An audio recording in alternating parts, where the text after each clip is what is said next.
transformation, web-enabled systems and services, managing third-party information sharing, compliance, and among others.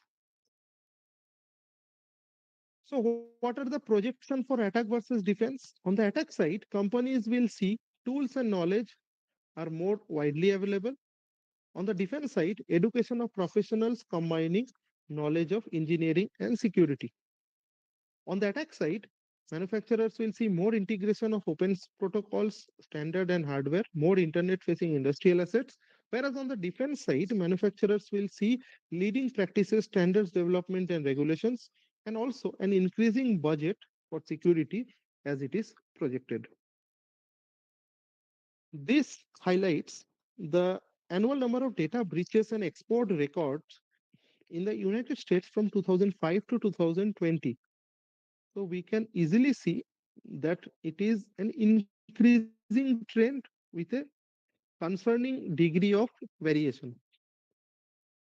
So, which are the top cybercrime most frequently reported in 2024? It is phishing, wishing, swishing, or farming. Which are the industries affected by ransomware in Q4 of 2023? Manufacturing industry tops this list. Basically, this data is constant for last 3 to 4 years. It has always been like that. As manufacturing industry handles the most data, as manufacturing industry stores the most data in an online setting, manufacturing industries are the most affected by ransomware.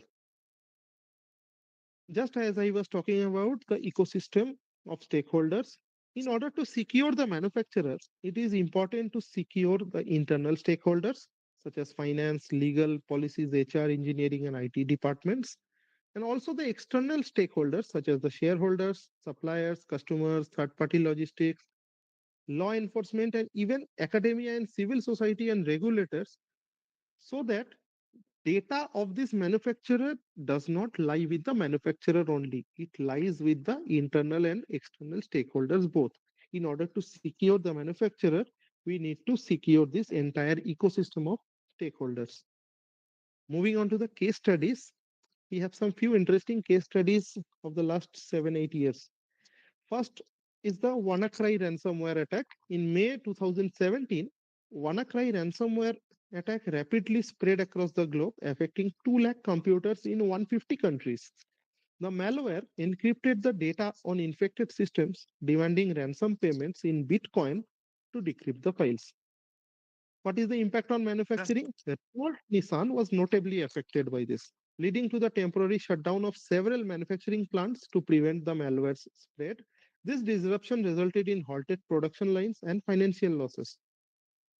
The global economic losses from the WannaCry attack were estimated to be around 4 billion USD, considering both direct ransom payments and indirect costs such as operational downtime and system restorations. The next is JBS Foods ransomware attack, another manufacturing industry. In late May 2021, JBS Foods, the world's largest meat supplier, fell victim to a ransomware attack that led to the shutdown of its operations in the US, Canada, and Australia. The attack threatened the stability of the global meat supply chain. The cyber attack forced JBS to halt slaughterhouses, processing plants, causing significant disruptions in meat production and raising concerns about the potential shortages and price increases. Ransom payment. To regain control of their systems and prevent further disruption, JBS had to pay 11 million USD in ransom to these cyber criminals. In 2023, the Rheinmetall cyber attack happened. In April 2023, Rheinmetall, a German defense and automotive manufacturer, was targeted by Blackbuster ransomware group. The attack specifically impacted company's civilian business operations. The cyber attack resulted in financial losses estimated at approximately 10 million USD, underscoring significant economic impact and breaches that can have on industrial entities. Due to Rheinmetall's segregated IT infrastructure and its military business operations remain unaffected by the attack, highlighting the importance of network segmentation in terms of mitigating cyber attacks. Had they not had this segregated IT infrastructure, the entire company operations would have collapsed. Schneider Electric faced two different rounds of cyber attacks in 2023 and 2024. A global leader in energy management and automation experienced multiple cyber attacks within an 18-month period. In early 2024, the company was targeted by the Cactus ransomware group, resulting in theft of 1.5 terabytes of sensitive data. Later in 2024, the Hellcat ransomware group again claimed to have stolen 40 gigabytes of compressed data from Schneider Electric, demanding a ransom of 125,000 USD. While Schneider Electric reported that its products and services remain unaffected, these breaches highlighted the vulnerabilities in companies' cybersecurity defenses and raised concerns about the potential future of attacks. The Halliburton attack in 2024.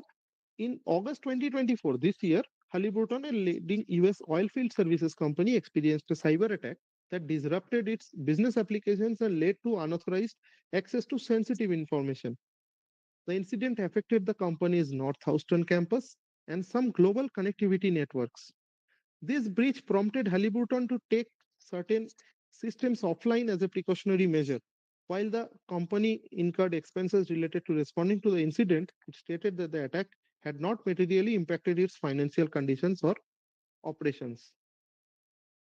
Recently, this month, in the 4th of December, Deloitte got hacked.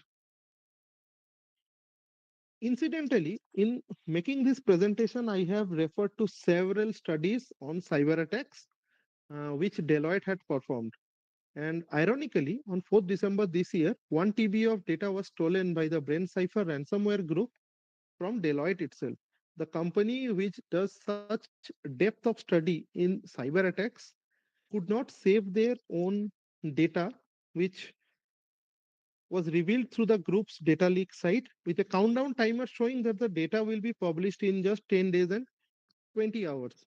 This was the Deloitte UK site, and this is the download link provided with a countdown timer on it showing in 10 days and 20 hours this data will be downloaded. It is very interesting to understand who is BrainCipher. BrainCipher, which emerged in June 2024 itself, is a cyber criminal group known for its aggressive multi-pronged extortion tactics. They operate on a Tor-based data leak site where they publish stolen data. Their ransomware payloads are based on Logbit 3.0, a well-known ransomware variant.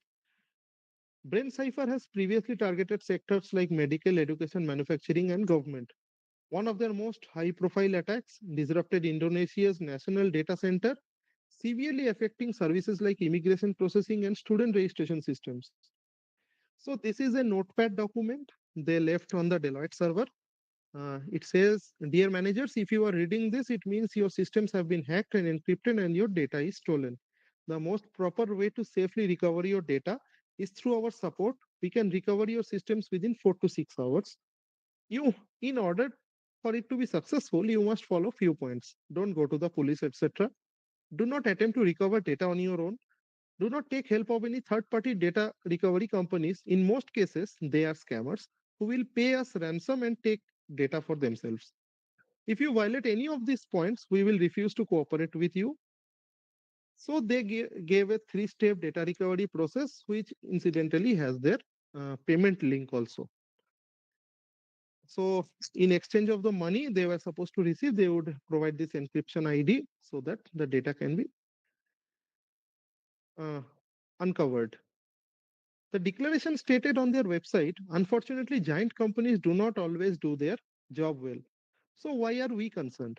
This attack is not about just stolen data. It's about trust. When a global consulting leader like Deloitte can fall victim to ransomware, how secure is any of our organizations? It is important to understand that cybersecurity hence is no longer optional, it's essential. For India, what can be the basic ransomware protection strategies? Ransomware threats are growing in India also, with 24% year-on-year increase in 2024, more than 156,000 cases being reported. Newer variations of ransomware has double extortion strategy, where unlike the older variants, they encrypt the data and threaten to leak sensitive information online if demands are not made. This makes recovery through traditional methods such as backups inefficient unless paired with a comprehensive disaster recovery plan. Why India is a target? India's thriving digital economy, coupled with fragmented cybersecurity policies, make it a lucrative target for the attackers. With many businesses unaware of basic security measures like endpoint detection or email security, ransomware attackers exploit these gaps. Recent high profile attacks on health insurers and financial service providers illustrate the profound damage caused to public trust and operational continuity. I'm not taking names uh, because of obvious reasons. Preventive measures, what can be the first line of defense? Email security and spam filtering, followed by endpoint protection and vulnerability scanning in a recently frequent manner. What can be the essential tools for a ransomware resilience? Data backup and disaster recovery, a robust data backup and disaster recovery plan, patch management, and device management such as centralized control of endpoints to ensure secure connections and detection of unauthorized accesses. How can we leverage technology for cybersecurity? ERP, integrated ERP systems like SAP and others with cybersecurity protocols allows businesses to safeguard their operations while optimizing workflows. Customer relationship management software, business intelligence platform leverage analytics to detect anomalies and potential ransomware threats early. So, what are the key security risks in smart manufacturing? It is unauthorized access, data integrity attacks, ransomware attacks, distributed denial of service, supply chain attack, physical damage via cyber means like the Stuxnet worm, which targeted the industrial control system in nuclear facilities, insider threats, and also lateral movement in networks. What can be the mitigation strategies? Implementing secure architectures, adopting a zero trust model for access control, ensuring no implicit trust between systems or users, encryption and secure communication, regular software and firmware upgrades, wherever possible, implementation of multi-factor authentication and real-time monitoring and anomaly detection using AI-driven tools. Here, AI and cybersecurity converges together to create a more secure future. Conducting penetration testing and audits in compliance with cybersecurity standards like IEC 62443, implementation of secure by design principles, backup and recovery plan, and a robust supply chain risk management plan. So, what will be the future trends in cybersecurity in the manufacturing domain? We will see integration of AI and machine learning, advanced algorithms to predict threat detection and automated response, AI models predicting potential failures from sensor data, adoption of blockchain technology or decentralized technologies, post quantum cryptography, collaborative cybersecurity frameworks, digital twin security, security of the edge and the fog. To summarize, cybersecurity in the manufacturing domain will see authentication and authorization issues, encryption vulnerability issues, audit and compliance, terminal security, emergency responses, container security, API security for the programming endpoints and APIs, third party management, and a robust disaster recovery system. As we stand at the crossroads of progress and protection, let me leave you with this. AI is revolutionizing manufacturing, but its true power lies in how securely we embrace it. Progress without protection is fleeting. Today, we have explored both the promise and the peril. We have seen the incredible potential AI optimizing processes, predicting outcomes, and driving efficiency like never before. But we have also seen the dangers, cyber attacks that can cripple operations in minutes. The future belongs to those who dare to innovate and commit to securing that innovation. It's about collaboration. AI and cybersecurity experts, leaders, regulators, industries, and academia, all working together to build a smarter, safer manufacturing ecosystem. This is not about adopting technology, it's about leaving a legacy where AI does not just transform industries, but secures a future for generations to come. So I leave you with a challenge. Go forward as innovators, as protectors, as architects of a manufacturing future that is both bold and resilient. Because the choices we make today will define the world we leave behind tomorrow. Let's shape a future we can all be proud of. This brings me to the end of my presentation, and I leave with the references that I have used in this presentation. Thank you so much for your time and comprehension. Thank you, everyone.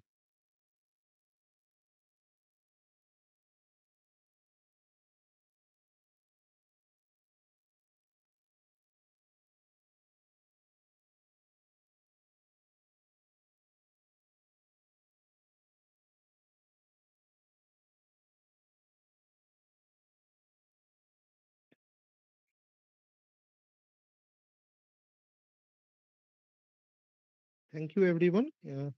Is there any question? Any question from audience?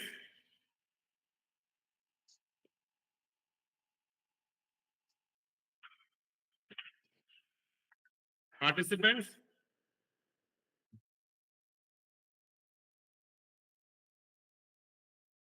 If you have any confusion, please ask your question.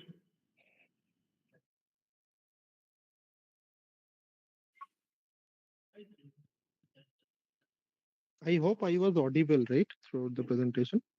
Yes, yes, yes. Okay, thank you.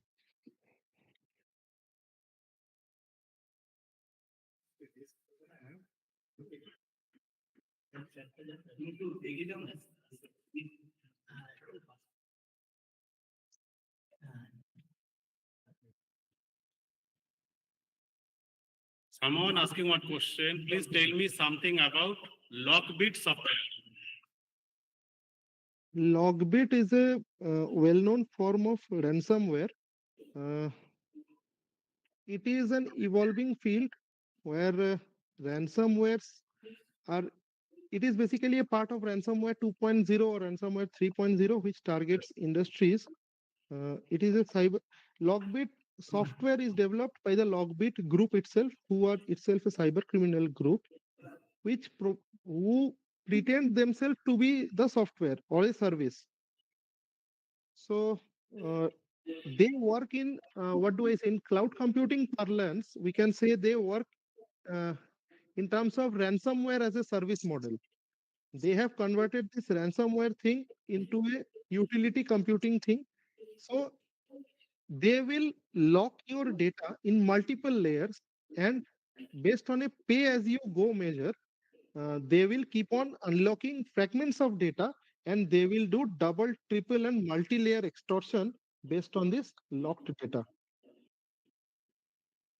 So that is Lockbit in brief. Okay. Any other question? Question from Kolavati ma'am.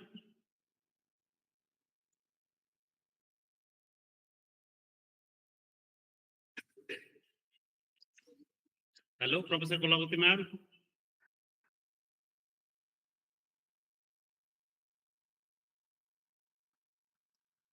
You are welcome, Mr. Kuntal Bhumik.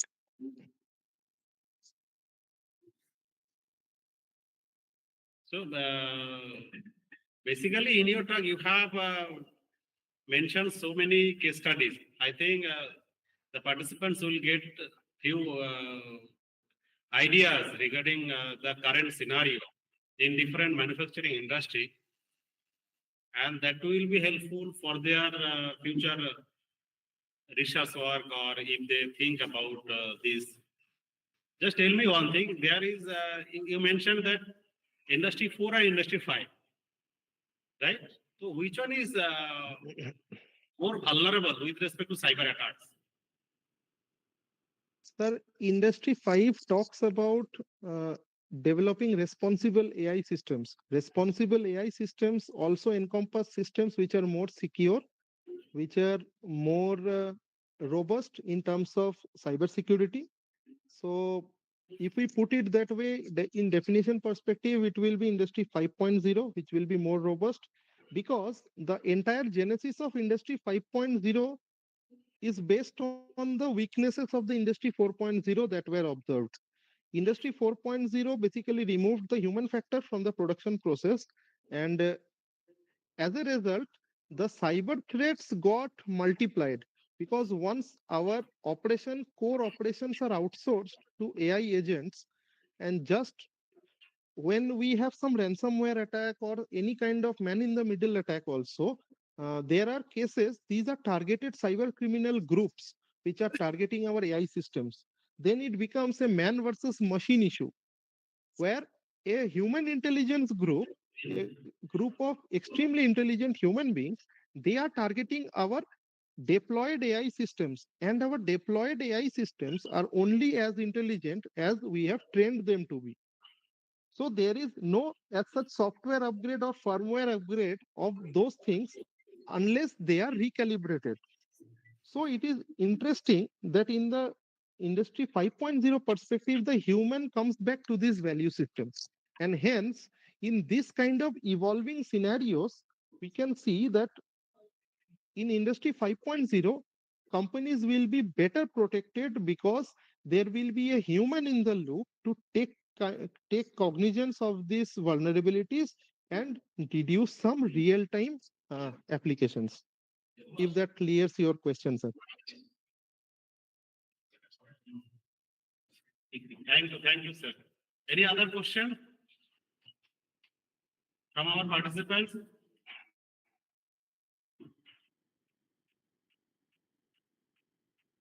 Anyway, is there any provision of using blockchain technology to secure manufacturing industry-based data? Actually, you have already mentioned that whatever the data production rate is maximum for manufacturing industry, right? True, true. So is there any Yes, provision to yes, sir. Blockchains, see, smart contract-based manufacturing is a huge area of research in manufacturing IoT. So here we design smart contracts for our repetitive use cases or embedded systems where the security is ensured between the trust is ensured between the parties using a smart contract, and based on the smart contract the further actuations happen. So this decentralized decision making in absence of a trusted or a semi-trusted third party, these things are taking a center stage in manufacturing research also as it is evolving, sir.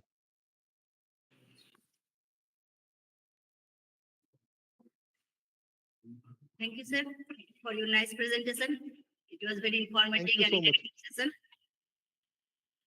And I hope the participants have no more questions, and they may contact you through email. So this is the end of our first session. Now, for the participants, we are taking 10 minutes break. Okay, thank you. Thank you, sir. Thank, thank you, Jalpaiguri Government Engineering College for giving me this opportunity. Thank you so much.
আমাকে বলতে বলেছিল।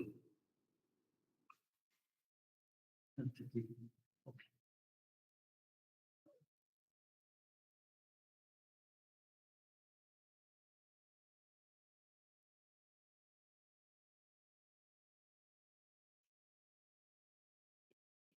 Okay, now, good afternoon to all. Now we are going to start our next session. For this session, we have invited speaker, Dr. Uttam Ghosh. I think sir has joined. Hello, sir. Can you hear me? Okay. Okay, sir. So Dr. Uttam Ghosh will deliver on the topic online hate speech detection on code mixed Hindi. Now I'd like to request our Professor Srinivas Rana sir to introduce Dr. Uttam Ghosh. Please, sir.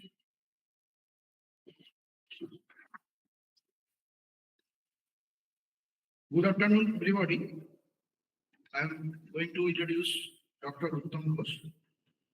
Dr. Uttam Ghosh is an associate professor of cybersecurity and the founder and director of the NSA-funded DAY-6 lab in computer science and data science at Mehari Medical College in Nashville, Tennessee, USA. He also represents his department on the Mehari Senate and service on the Research Advisory Council. Previously, he was an assistant professor of the practice at Vanderbilt University, where he received the 2018-2019 Junior Faculty Teaching Fellow Award. Dr. Ghosh earned his MS and PhD in Electrical and Electronic Engineering from the Indian Institute of Technology, Kharagpur, India. He has held postdoctoral positions at the University of Illinois at Urbana-Champaign, Fordham University, and Tennessee Tech University. His research has received funding from organizations including NSF, NSA, DoD, DOE, NASA, South Big Data Hub, and TMCF. He has co-edited and published 9 books and authored over 150 papers in prestigious international journals and conferences. Dr. Ghosh is recognized among the top 2% of cited scientists in the Stanford Elsevier list of the world's most cited scholars.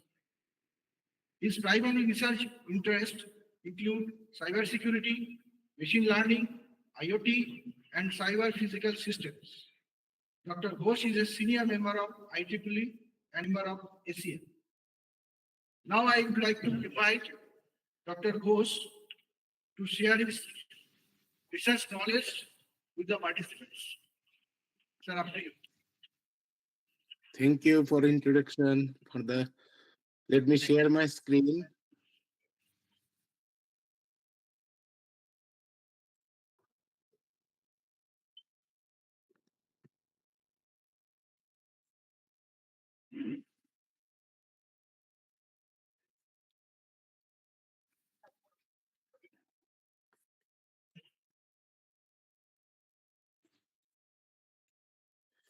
So I'm not able to share my screen.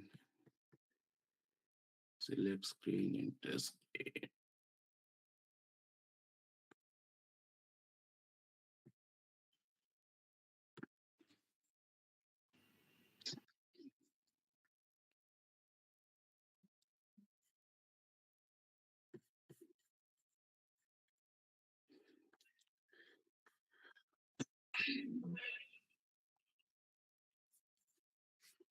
Sir, go to the symbol left to the Yeah, hand.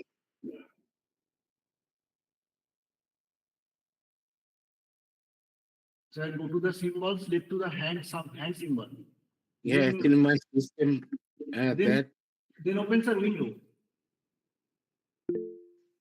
Yeah, actually, my system has some security setting. That's why it is Oh, not able to. Yeah. Now, now is it visible to you? My screen. Yes, sir. Yes, sir. Okay. Yeah, actually, due to security settings, I was not able to share my screen.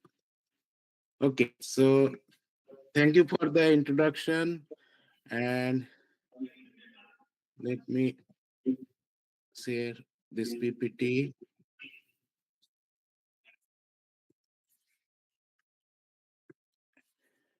Okay, so thank you again. So let me present this topic, a framework for online hate speech detection on code mixed Hindi English text and Hindi text in Devangari.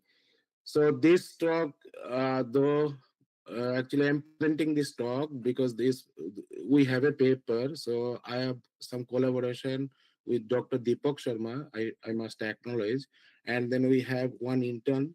So this is actually his work. So I am presenting this work in few minutes. Then I will present another key area, especially where we are working. We are mainly focusing. So let me present this first in few minutes. Then I'll present another key area. It is secure data sharing in healthcare domain. So that is one of the most important challenges in these days, especially when we are considering the biasness. Especially in US, you may know here the biasness is very important area, especially when you are considering healthcare data. Healthcare data may contain biased data. Say, for example, some healthcare institute may have data related to white people. Some healthcare institute may have data for minority people that includes African American. Now, when you're applying AI machine learning tool, say only for white people data, then in that case, whatever the result, and when you're applying the same AI ML algorithm for minority people, the prediction may not be same. So that is actually there may be biasness due to this skin color, or due to sex, or due to financial issue, due to age gap, or due to different locations. So there are many reasons there can be biasness. So in that area we are working. So I'll present that area. And before this, just go through this PPT. So especially in this area where we are contributing mainly on online hate speech detection. So especially we know online tool like Facebook or LinkedIn. So there are many social sites. So in social sites, obviously it is one of the most powerful tool today, especially if you consider our neighbor. We may not know our neighbor. In US, this is the culture. We may or may not know our neighbor, but we know many people online through Facebook or through LinkedIn, especially whoever is working in China, whoever is working in other country. So we may know we are all connected through social site like Facebook, and we can share our emotion, we can share our concept. So there are many things we can share, but at the same time, it will bring a lot of challenges also. One of the most difficult challenges hate speech detection. Now in hate speech detection, another challenge, especially in Indian region, we have multi-language, we have many languages in this country. So as a result, when you are posting something that may contain English, that may contain Hindi. So in general, we can say that language, not only English, it may contain Hindi also. So now that content may contain the hate speech also. Now in this work, mainly we propose some NLP technique to detect if there is any hate speech. We should detect as soon as possible, and then we should remove from the social site. So in this work, I think, especially say one example is ये identity politics करता है, opposition बहुत ज्यादा जला देना चाहिए in देशद्रोही को. So if you translate this in English, then we can say the opposition does a lot of identity politics. These traitors should be burned. Now, when we are posting this type of hate speech on social site, first we need to detect what language it is. If it is Hindi, or it is English, or it is mixed of Hindi and English, then we need to translate into English, and then we should detect this contain any hate speech or not. If it detects hate speech, then in that case we need to report, or we can remove this from the social site. So in this work we did this, and here we used some technique like NLP, and this work actually can apply not only on social media, you can apply in government and law enforcement, educational institution, and obviously there are a lot of works existing in the literature. And this work here actually lot of challenges also we need to consider, especially when we are considering multi-language in a country. Then this speech can contain code mix data, then grammatical and spelling variations, and the native scripts, then regional tongue. So obviously there are a lot of challenges. So when we are considering this work, we need to consider all these challenges and we need to provide solutions. So here, before providing the solution, we need to answer all this research question. What is the state of current research in hate speech detection in Indian context, and the challenge is more here. How can hate speech be detected more effectively in code mixed Hindi English and text using NLP technique? And what are the key challenges and solutions associated with this process in context of Indian social media? So here we propose the solution. So I think just we used NLP, and also we compared with existing solutions, and the steps are actually same.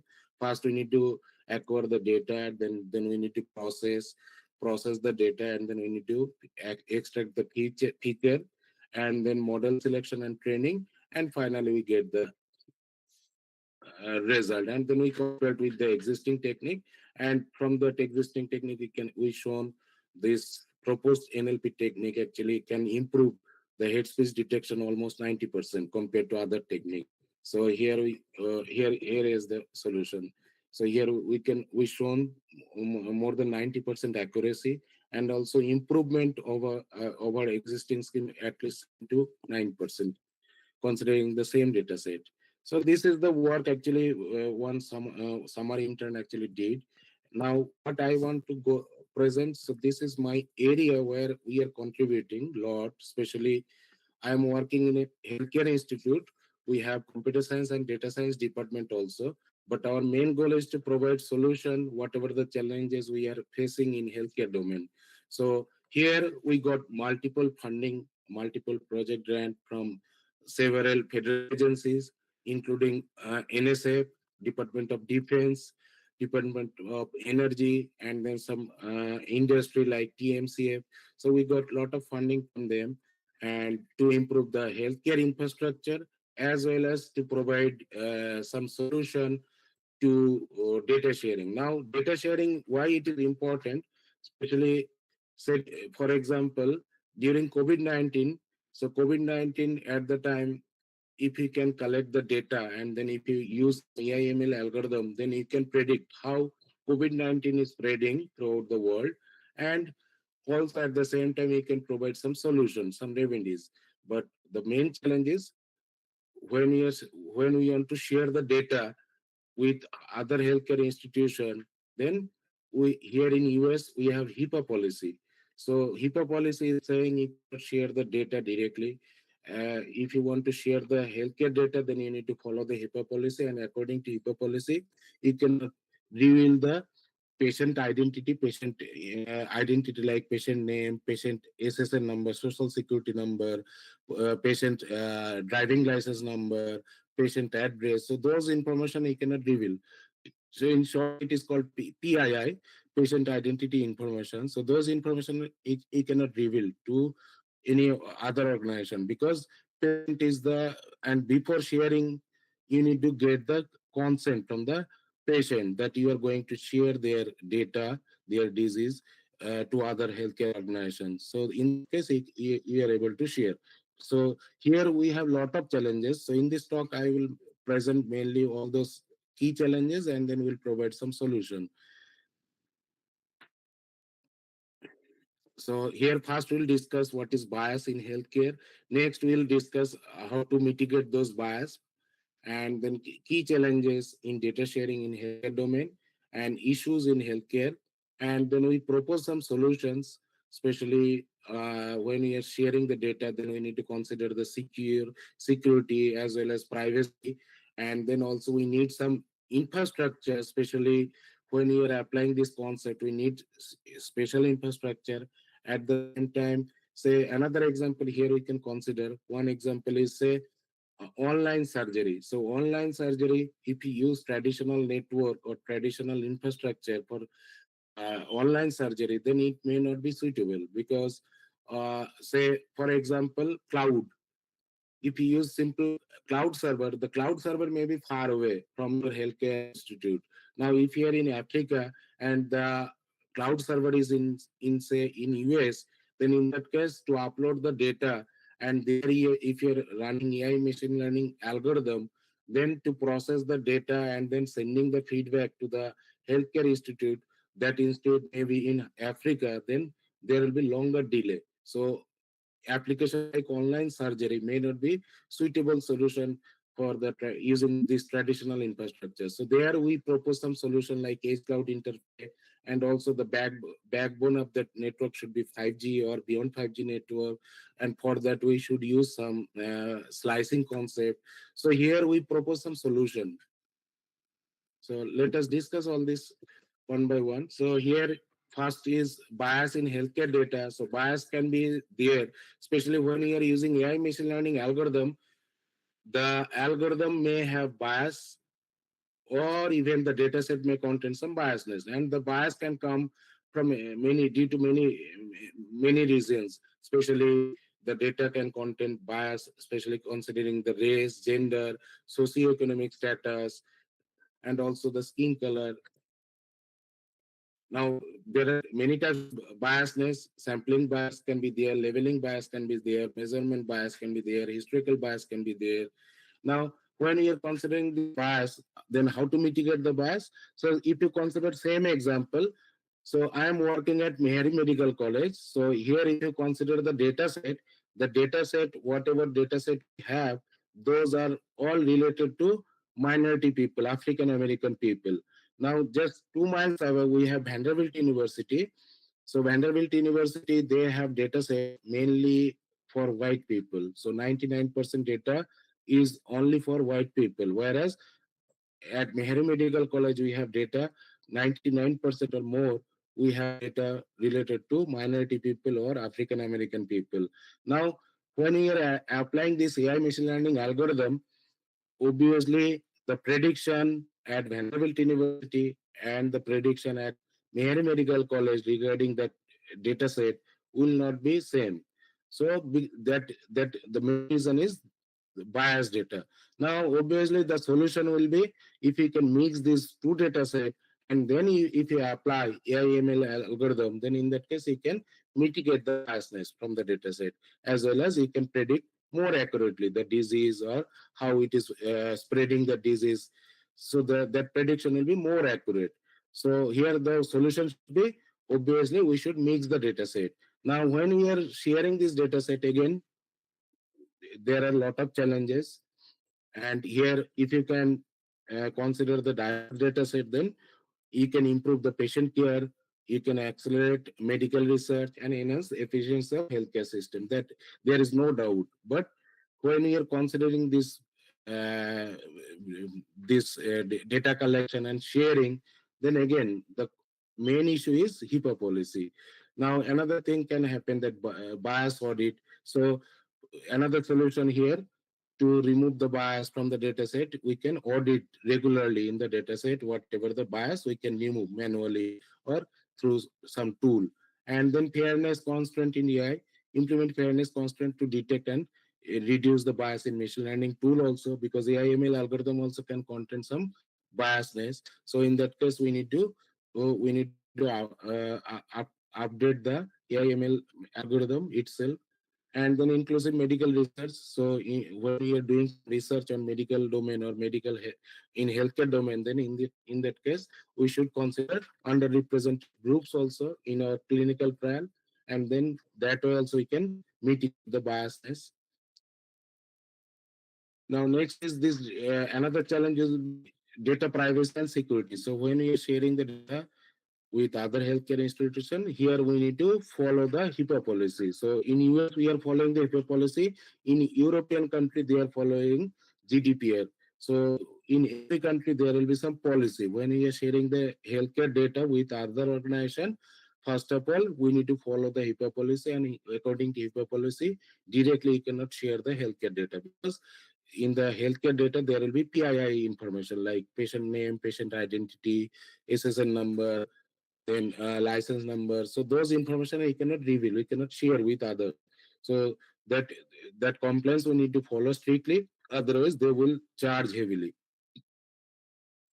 Then another issue will be when you are sharing the data, interoperability too. So at Meher Medical College also we have data, but those data are not structured data. Now when you are applying AIML algorithm, you need to consider the structured data. If you have unstructured data, then in that case you need to convert into structured data and then you can apply AIML algorithm. But most of the cases, especially old data set, whatever we have data, those data are not structured because the data set can contain heterogeneous type of data. It may contain electronic health record or another form of data. So before applying AML algorithm, we need to convert into structured data. So and there is no standard way to present this healthcare data. Then data quality and standardization. So again, there is no standard for healthcare data set, how to present those data in a same way throughout the world. So there is no standardization. And quality also, sometimes if you consider old data set at Meher Medical College, at the time, most of the data will be handwritten. So those data actually has no quality. And first of all, when you are applying AIML algorithm, you need to convert them. Then concerned. So here healthcare data means the owner will be obviously by default the patient themselves. So before sharing the healthcare data with other institute or for research purpose, then you need to get the consent from the patient. So this ethics we need to consider. So we need to follow this ethical thing also. Next is attacks in healthcare domain. So healthcare domain will be a very attractive field for the attackers because when attacker can gain access to healthcare institution, obviously they can gain the money. Obviously they can gain the popularity also. University like Vanderbilt, so that is one of the best medical university in US. If someone can hack their website, obviously at the same time they will gain the popularity. So and also their main goal will be this protected healthcare information PHI data. So especially social security number here it plays very uh, key role, especially with the social security number. They can judge what is your history, what you did in the past. Even for getting a job, the social security number you need to share, and then only you can get salary. Now, if someone can hack your social security number, they can misuse. They can apply for mortgage or loan, and they can misuse in several ways. So here, when we are sharing the healthcare data, obviously this PII information, including social security number, we need to protect. But attackers, their goal will be to get this social security number. Next is when we are applying this healthcare. Obviously, healthcare domain we are using several devices, IoT devices. So there can be attack like false data injection attack. The insider attack could be possible. Outside attack could be possible. So when we are considering healthcare security, we need to consider all. So here now this is another challenge in healthcare domain. Now here this, if you consider IoT device in healthcare domain, then traditionally we are using these IoT devices at the bottom, and then there will be cloud server. It is a centralized server. Generally, we are collecting data from these IoT devices, these IoT healthcare devices, and then we are uploading the data in the cloud. And now here, if you have limited bandwidth, then obviously this traditional network will fail. And also when you are applying AIML algorithm at the cloud server, and then we are processing there and then giving the feedback to the IoT devices, that will take longer time. And for that, you need more bandwidth, as well as there will be longer bandwidth, and there is a high chance of congestion in the network also. So there will be several challenges. Now, obviously, one solution could be here in between cloud server and the edge devices or end users. You can consider the edge computing layer also. Now, this edge computing layer, these are all edge servers. To make them intelligent, here you can integrate AI machine learning tool.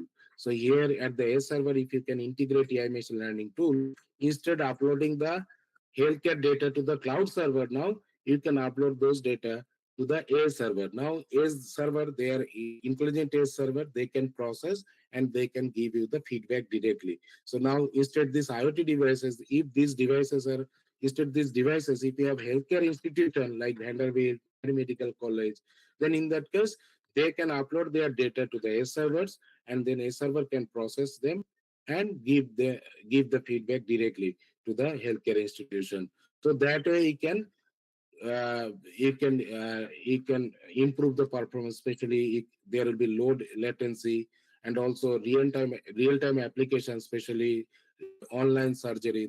That will be that will be possible. And also the backbone network should be very fast. So here in our proposed solution we discussed 5G slicing, 6G, that type of fast network you need to consider.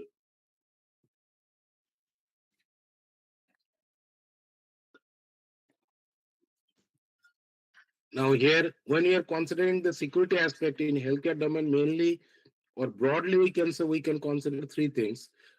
First is information security, and here in healthcare domain, mostly we have data. That data is called electronic health record (EHR) data. We have now. You need to consider the security aspect of EHR data. Next is whatever the devices we are using in healthcare domain, medical devices. There we need to consider the security aspect, and then software, whatever the software we are using in healthcare domain for managing their healthcare data as well as other things, then software security also we need to consider. So broadly we can say, to protect our healthcare domain, then we need to consider EHR data security, device security, medical device security, as well as the software security, whatever the software or tools using in this domain. Now here, security objective, this is according to HIPAA policy, we need to consider three things: confidentiality, integrity, and availability. In short, it is called CIA. So confidentiality, you may know, confidentiality means when you, if I'm sending something to you, then I and between you, other than you and myself, no one can read the message.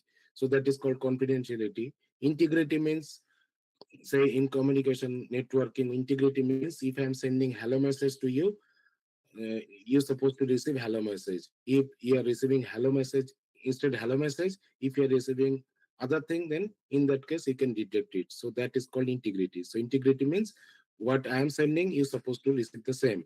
During transmission, it should not be altered by the attacker. And then availability means, so it is related to authentication. If you're an authorized user, then you're supposed to get the resources from the network or from the infrastructure. So those resources should be available, right? So in short, it is called CIA. Now in a system or in a healthcare domain, if we can fulfill these three objectives, then we can say some way, somehow our healthcare domain is safe, secure. Next is now this is one general concept. So when you are proposing some solution for securing infrastructure for healthcare domain, also if you need to provide privacy, then we need to consider not only single solution, we need to consider multiple tools, multiple solutions. So here for this, here we propose some 5G and networks to consider, especially when we have real-time services like online surgery. Then in that case, we need to consider the backbone network, that should be 5G and beyond networks. And also there we should consider the slicing concept. Then we need to consider instead cloud server. Here we need to consider the edge cloud interplay concept. So edge server should be intelligent edge server, and there we are integrating the EIML algorithm to make them edge intelligent. And also we need to consider the blockchain concept, especially if you need to provide the security aspect. And this is the general architecture. So this architecture you can consider for any cyber physical system that includes healthcare domain or other domain like vehicular networks, EAV networks. The general concept is at the top we have cloud server, and then at the bottom we have uh, users. Those users can be healthcare networks, vehicular networks, or UAV networks. In between, you have edge servers or edge plane. Now, this server again, here we are applying the AIML algorithm to make them edge intelligent and to provide security. Here we can use several tools like blockchain. Here we can integrate, and also we can integrate some AI machine learning tool that is say federated learning concept. So here we can include some AI algorithm. So like federated learning. So federated learning broadly we are using for providing privacy, data privacy, not only in other domain, including this healthcare domain. Also, we can use those type of tools. So this is one general architecture for cyber physical system where we can provide secure real-time, uh, I think, application, including health domain. And this is the concept where we are applying the edge cloud interplay concept in healthcare domain. So at the bottom we have healthcare devices or healthcare institution, and then we are gathering the data from there to edge server. And edge server for here mainly we deployed this edge server mainly to collect those data and then analyze them. And for that we are using some AI ML tool. And as we are using healthcare domain, then again we need to provide the security and privacy. So for security and privacy, here we can use not only blockchain, here we can use the concept of federated learning. So using federated learning, you can provide privacy for the patient data. And then at the top, we have cloud server. If you need to store some data permanently, then in that case, we can store at the cloud server. Other, this edge server will process the data and give the feedback directly to the healthcare domain. And real-time application like online surgery will be feasible. So here we have proposed some work, and then those work actually published in some journals. I think one journal is actually this first work. So here we propose some 5G slicing concept, resource sharing concept, and then in the second work, how to upload those data, especially in, when you're considering IoT-based healthcare domain, then how to schedule those tasks, when to upload the data at the cloud server or edge server, those scheduling thing, here we discuss. So, and then in the third work, we discussed dynamic resource, especially when we are considering virtualization concept, how to manage them, how to schedule them. So those those things we discussed in the third paper. So here one PhD student actually recently I guided. So he just completed his PhD. He defended his thesis just last week. So this is his work. His name is now I can say Dr. Devashish, Dr. Devashi Bosu. So he actually worked in this area and published I think several papers, especially 5G slicing, then federated learning concept in healthcare domain, how to share data. Next is this is one of the work we proposed, and this work actually one of the highest cited paper recently included in IEEE. So we got best paper award for this. So in this work here we used federated learning concept. So federated learning concept is this general concept is when you have multiple healthcare institution. So we have this cancer treatment center, we have community hospital, we may have Vanderbilt University, here we have Mehri Medical College. Now again, for removing the biasness from the data set, our goal is to share the data. Again, according to HIPAA policy, we cannot share the data directly because we need to de-identify the data first, and then we can share the healthcare data with other institutions. So in that case, here we can apply federated learning concept. So federated learning concept is saying when we have data set, then data set we are not going to share with cloud server directly. So what we can do here, we can apply a federated learning concept to generate the local model, and then this local model will be shared with the cloud server. Now each healthcare institute, they will follow this. So instead of sharing the healthcare data, they will generate local model based on their local data set, and then the local model will be shared with the cloud server or the A server. Then this A server or the cloud server, it will collect all these local models from the healthcare institution, and then it will generate the, it will aggregate it, and then it will generate the global model. And the global model will be distributed among the healthcare institution for the further research. And then you can utilize the global model for further research or to accurate the to get more accuracy whatever you are predicting. So here in this work, not this federated learning concept we use directly, but at the same time, this federated learning concept, it has lot of challenges. So first of all, this federated learning, when you are generating the local model, when you are pairing with the cloud server, the local model will be sent in clear text. It has no security. So as it is clear text or plain text, then there is a chance of attack. Another challenge we know that here we have four healthcare institutions. Now they are supposed to participate in this federated learning concept. If one or two they are not joining in this participation, then the result, especially the global model, it may not be accurate model.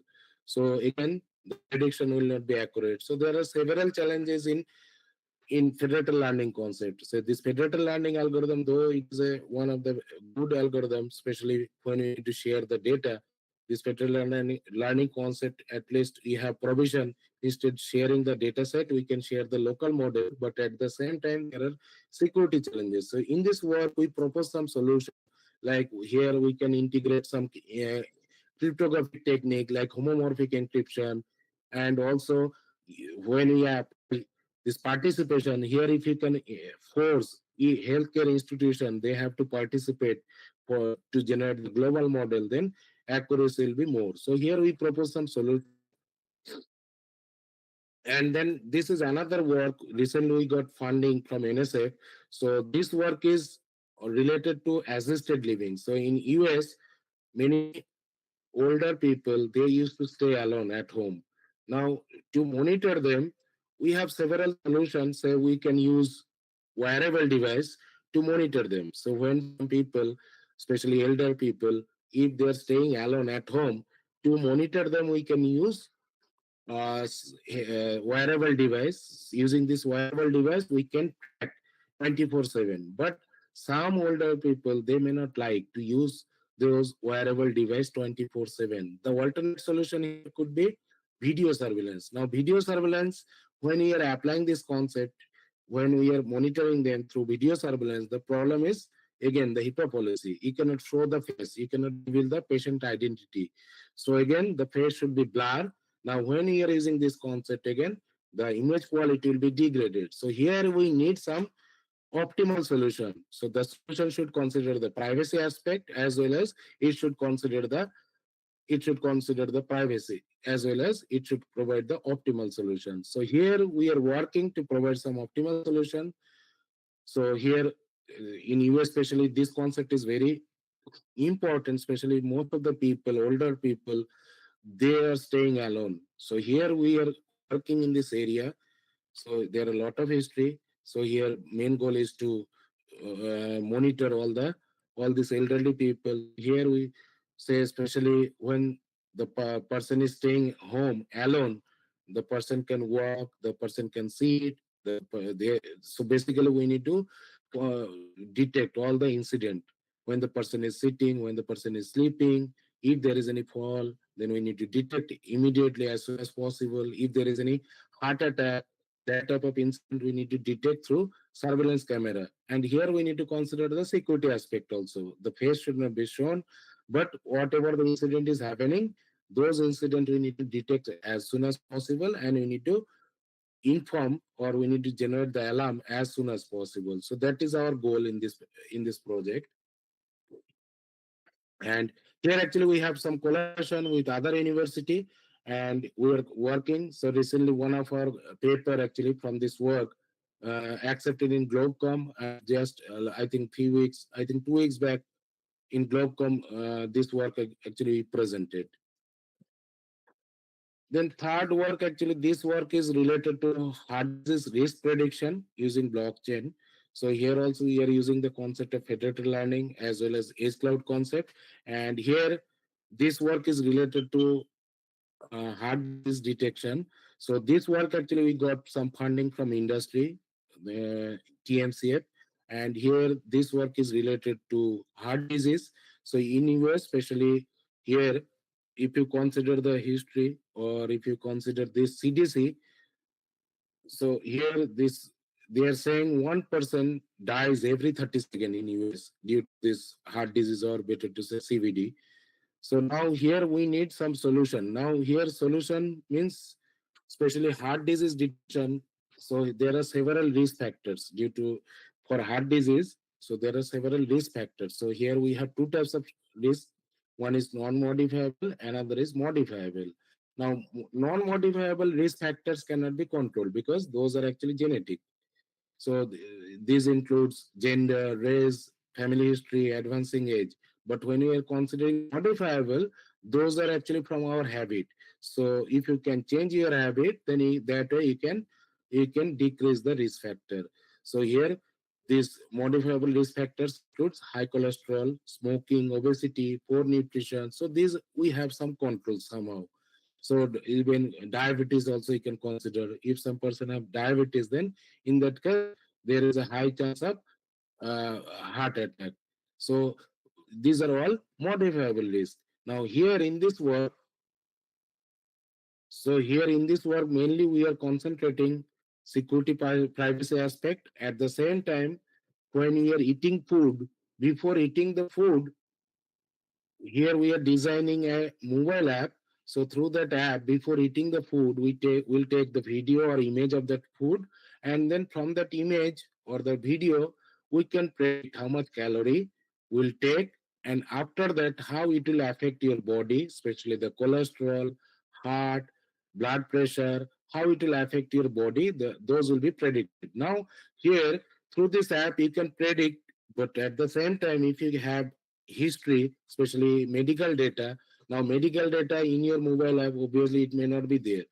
If you can connect your mobile app from your mobile app, if you can collect the data, especially the image, food, then those data, if you can send at the healthcare institution, say if I'm my primary care, if say Vanderbilt, if my primary care is at Vanderbilt, then if I can send data to the Vanderbilt University, because they have my data set, they have my history. So from the past history and those from this image, they can predict more accurately. So if I'm taking this food, then how it will affect my body, especially the blood pressure or heart. So you can predict more accurately because you have history for your medical data. And when you are connecting with your PCP, through this app, you can predict more. So that's why here this architecture here we need to consider the blockchain concept also, because we need to provide security as well as we need to provide privacy. So here we need to consider both blockchain and FL.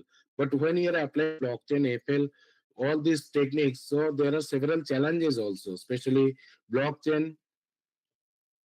Blockchain is highly complex. Federated learning also highly complex. So here, when you are applying several highly complex tool in healthcare domain, then some, especially this mobile app, or when you're using mobile devices, wireless devices, those are actually this blockchain FL model. Those are actually power hungry. So here we need to consider the optimal solution also. So here we are proposing some optimal solutions. So this work actually we proposed in 2023 and it was published in a conference paper.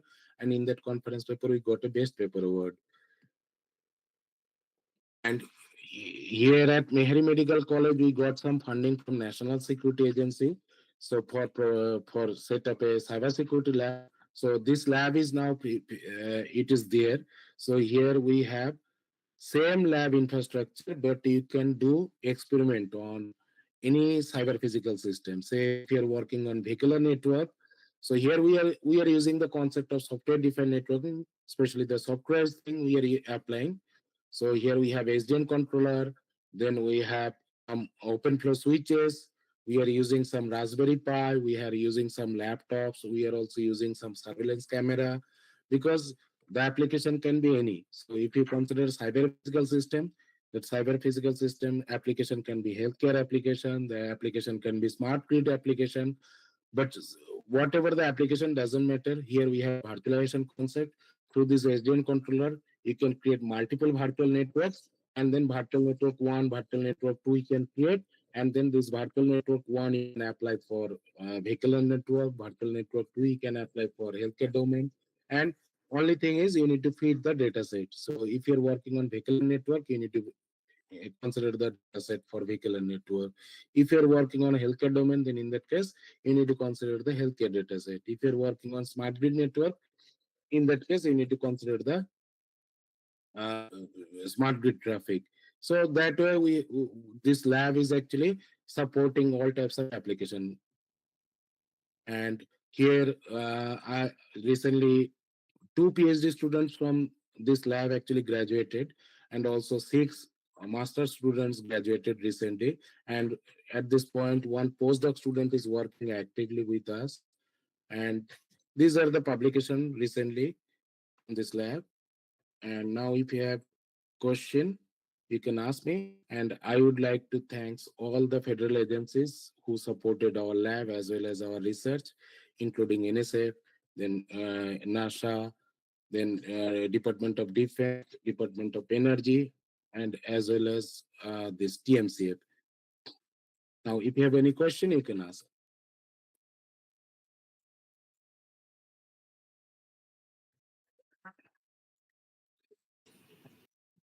So any question from participants?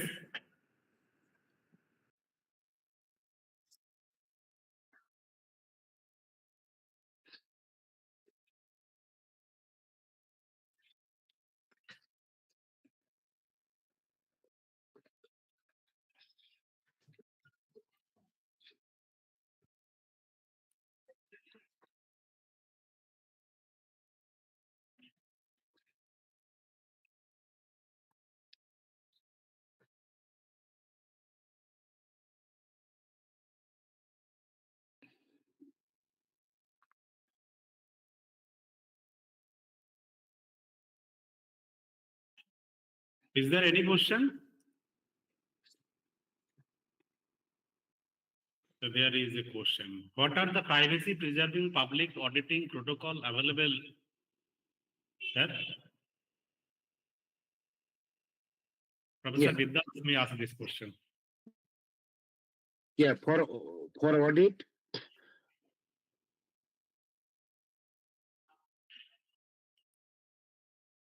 yeah, for auditing, there are several tools, but we are not working on auditing the data. So here, what we are doing, we are just using the security privacy tools.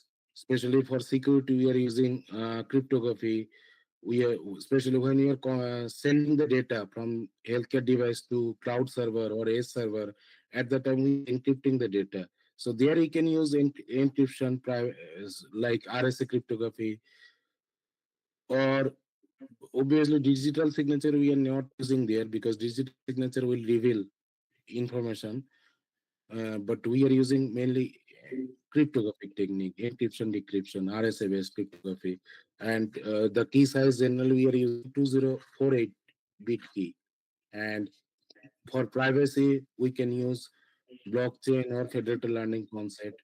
And and healthcare data, frankly speaking, till date, no one is ready to share. Now, if you see the healthcare data, then those are actually de-identified data. So patient identity is not there. Only the healthcare part, disease part will be there. There will be no patient information.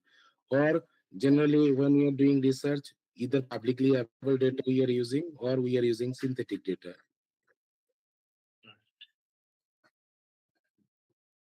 So, sir, regarding healthcare data, actually regarding healthcare data, there is a HIPAA guideline, right? Yeah. But in Yes. case of India, is there any such guidelines, sir?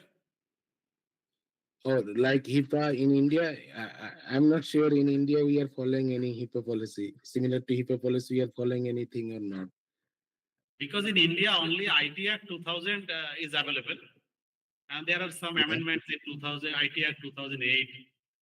Yeah, yeah, maybe those are under IT Act. But I'm not sure is there any policy like HIPAA. In Europe, it is called different GDPR. In US, it is called HIPAA. In India also, we should have something. Yes, yes. In India, only IT Act is available. Yeah, Maybe they are not thinking about the importance of the privacy of healthcare data. yeah, And in future, maybe there will be some acts like DPDP Act yeah, 2023. yeah. So here, privacy part is they are very strict.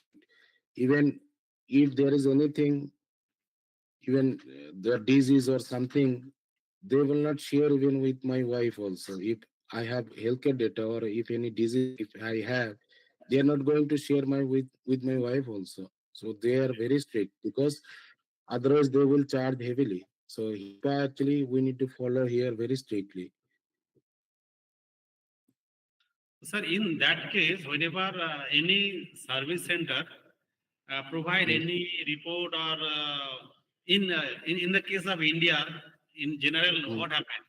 We go to the diagnosis center or a service provider, and they mm, make some registration and then provide the report. Anyone, it mm. just you have to produce the voucher only. If you produce that, Yeah, they will provide you the report. yeah, So yes, that means there is no restriction about the privacy of my health data or yeah, healthcare data.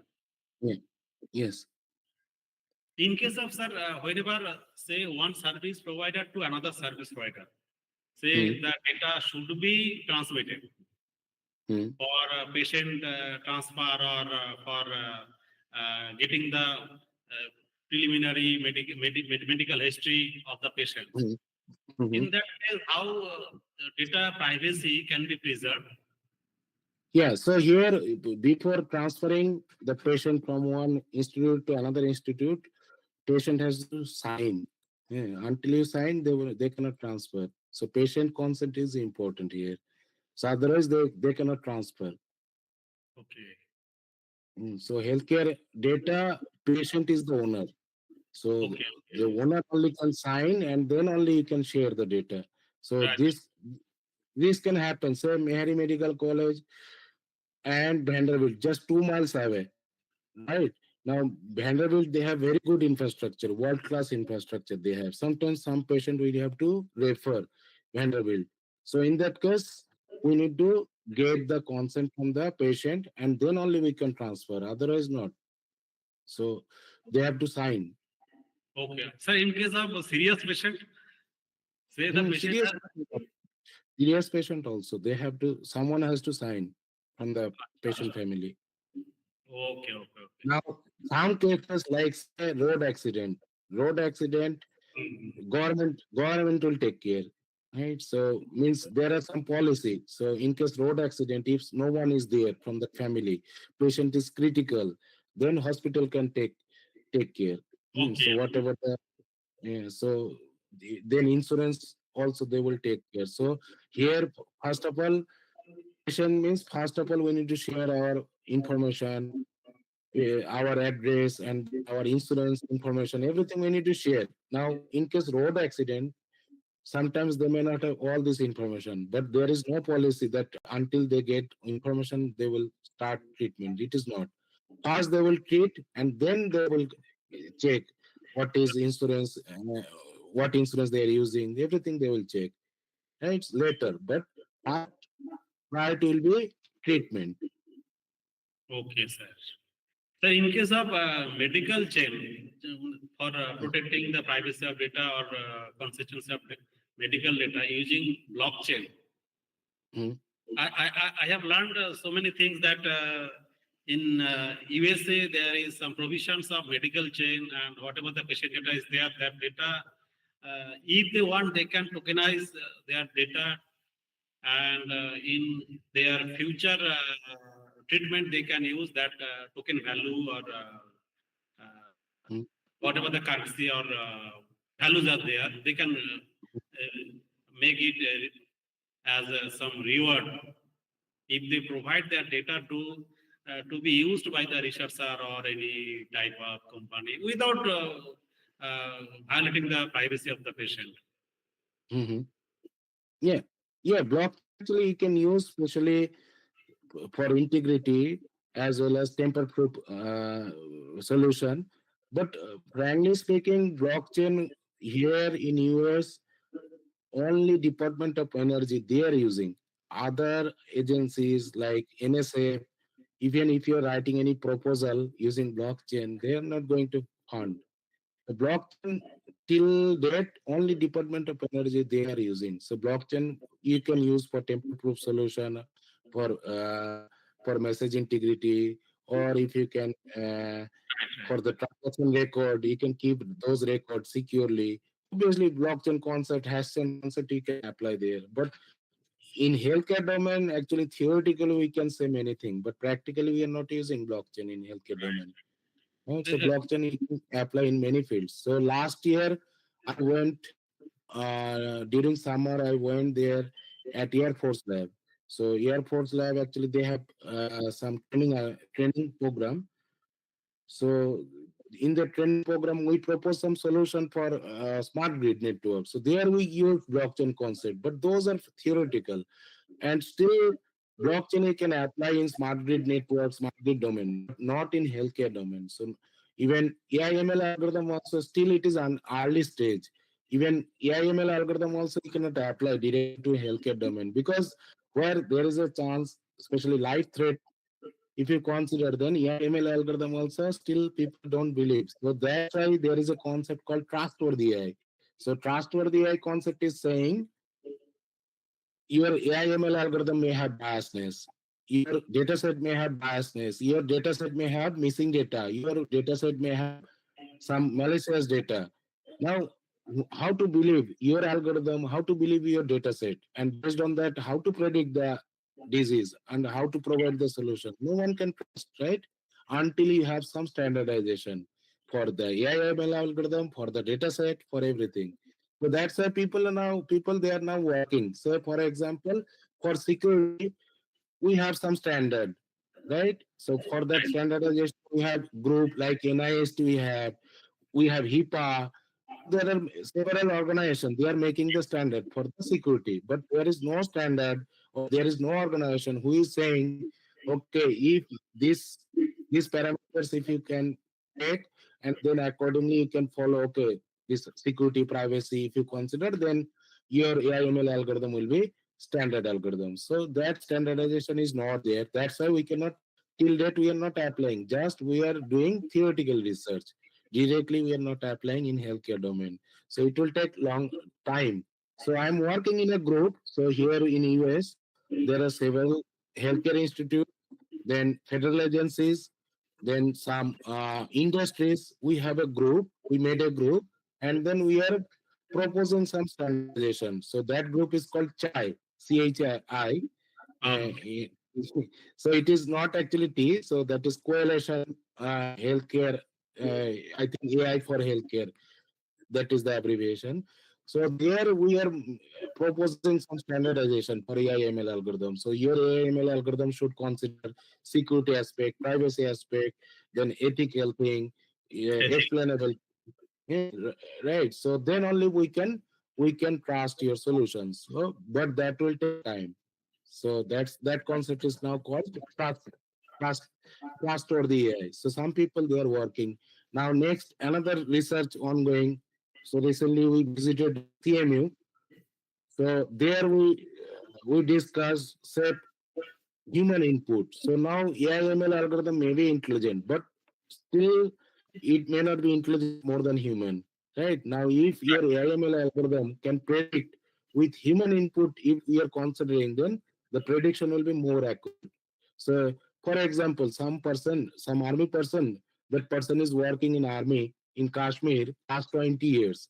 Now, there we are using AI/ML algorithm, and then you are saying that AI/ML algorithm is saying there are several routes from one place to another place. One route is secure. Your AI/ML algorithm is saying, but that army person who is there for last 20 years, that person knows better than your AI/ML algorithm. Now, your AI/ML algorithm also can predict more accurately, if you consider the human inputs, the expertise input.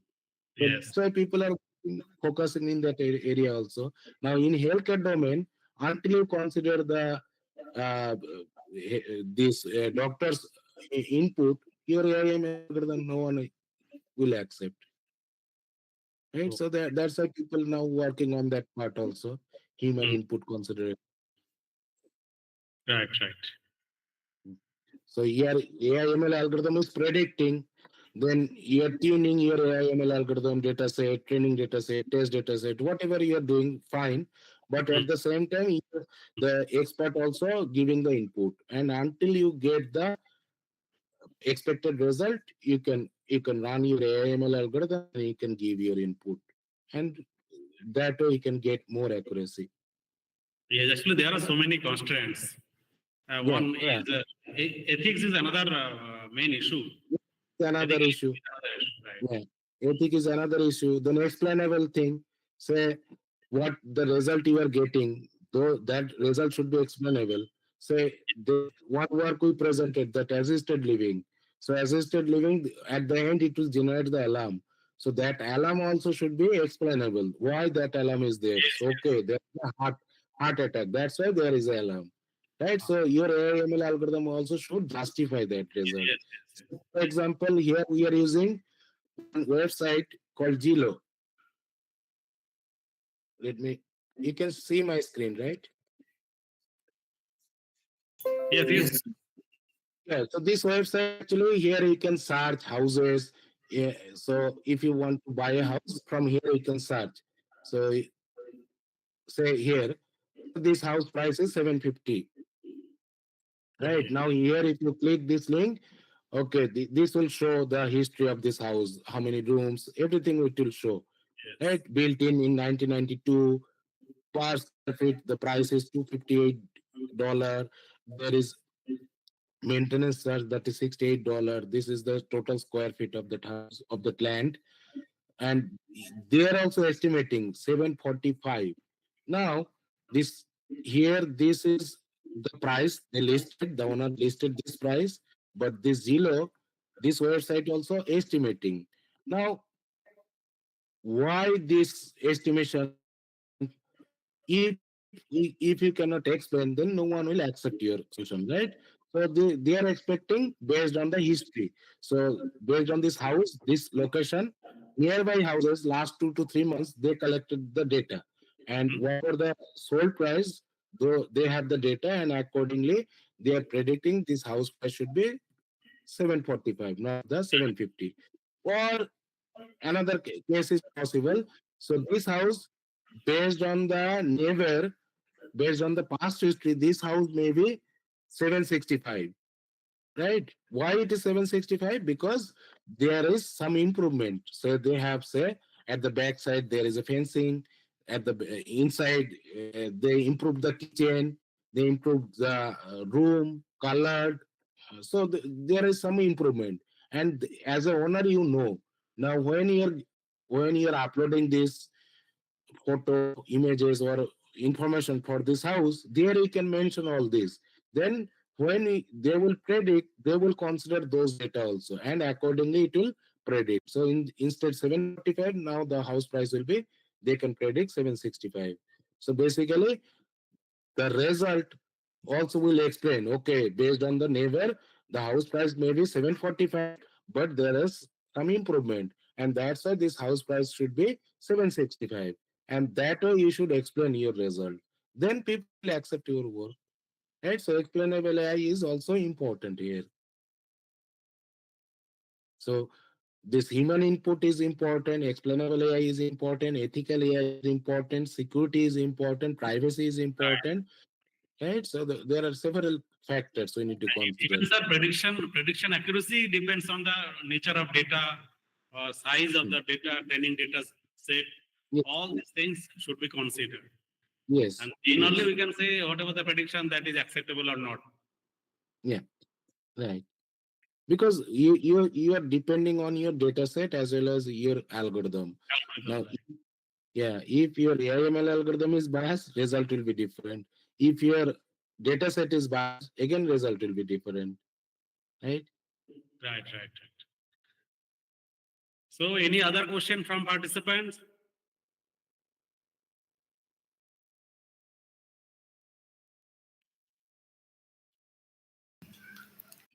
Good afternoon, sir. Good evening, sir.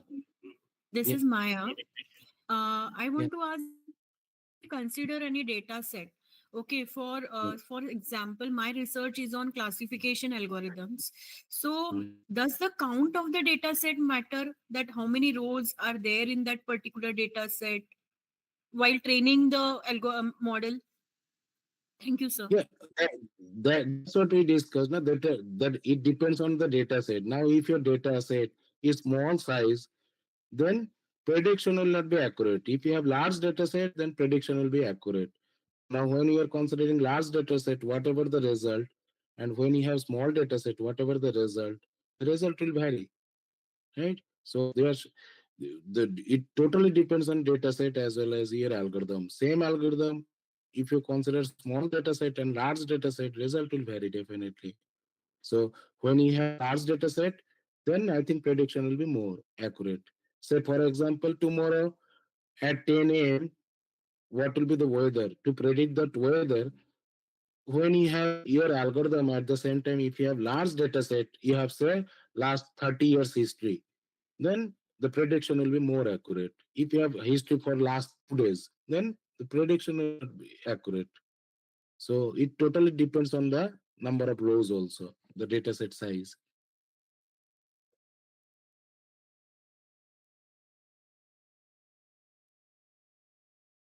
Yeah. Yes. Any other question?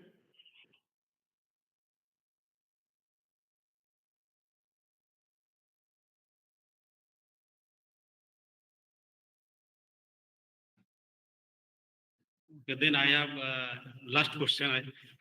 Actually, Okay. I have missed your starting of your speech, so that's why I Yeah. don't know whether you have covered or not regarding Hmm. head speech detection. So, Hmm. sir, you are working on Devanagari language or English text Just Devanagari? one intern actually worked Hmm. at the time. But otherwise, my active area of research, I can say, I'm working on cyber physical system, including critical infrastructure like smart grid, Okay, healthcare. And because ultimately, my institute is healthcare institute, so okay, whatever okay. I'm doing, my research should be focused on healthcare. Healthcare, So right? that's why I'm focusing on healthcare infrastructure, healthcare data, AI/ML algorithms. Because my Right. background again, my background is computer science. So my Yes, yes. institute goal and my goal, this part is common, Right. right? No, sir, one Yeah. thing, just whatever model you have proposed, is it applicable for Bengali language also to Yeah, detect? obviously the technique will be same. Yeah, technique will be same. So there we considered Hindi and English. Instead Hindi, you can consider Bengali and English. So Bengali English, right? ultimately, yeah, Hmm. Okay, thank you very much, sir. yeah, You sure. have delivered your talk in the midnight from your Yeah, zone. yeah, That's why yeah. we know Yeah, I was not feeling where you sleepy. have. Yes. Yeah, I was feeling sleepy. Now I'm fine. Okay, sir. Thank you Uh, very much Yeah, for your. thank you again. Thank you everyone for listening me, and hope you're you have tomorrow also this Yes, sir. or today. Today. Oh, up to today. Okay. Okay. Okay. So we Yes, also completed our semester. So from today we have holiday. yes. So Okay. thank you very much, all the participants, and thank Okay. you very much, our Happy Christmas. expert. Happy Christmas. Happy New Year in advance. Okay, then bye bye. Same to you, sir. Same to you. Thank Sure, you. sure. And Sure. sir, please share your PPT. I have to share the PPT to ATAL Yeah, portal as well as to our participants. yeah, And I sure. hope there will be your mail ID, such that Yeah, if any participant would like to contact you regarding their contribution or research work, they can sure. easily reach to you. Yeah, yeah. Thank you once again, sir. Thank you very much. Bye-bye. Bye-bye.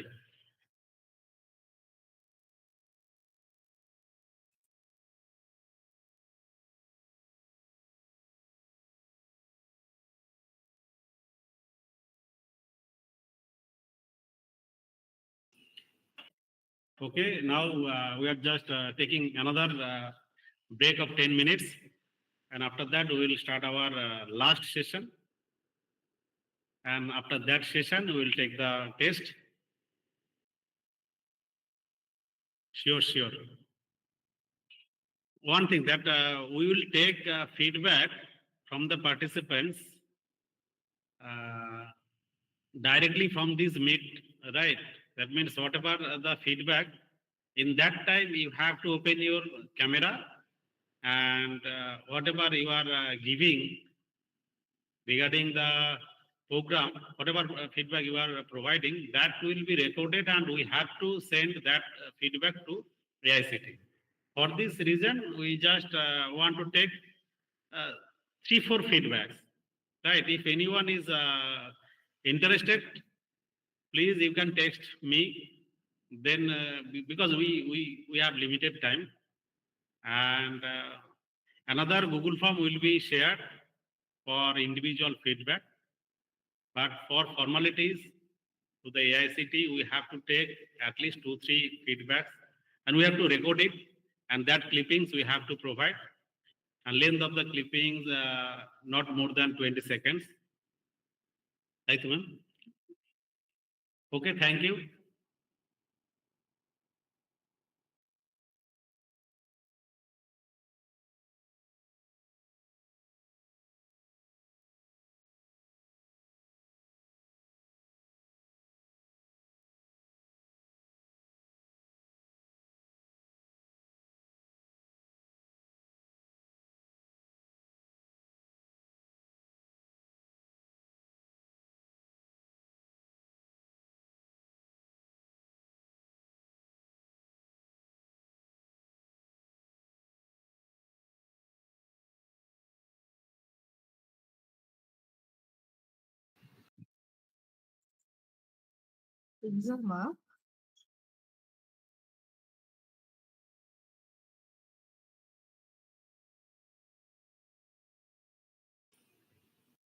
Sorry.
Hello.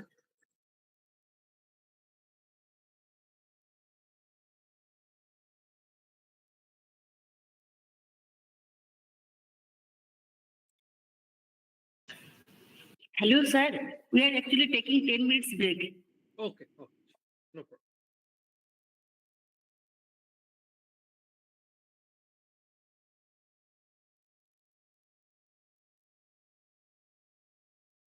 বকবো আমি, বলছি এরকম কোনো না অসভ্যতা, দেখি মুখের মধ্যে কি লাগিয়েছে নোংরা, দেখি দেখি এ বাবা, মুখটা পরিষ্কার করতে হবে তো, এইভাবে কি হ্যাপিকে নিয়ে যাওয়া যায়? হ্যাঁ,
So welcome back to the faculty development program on smart computing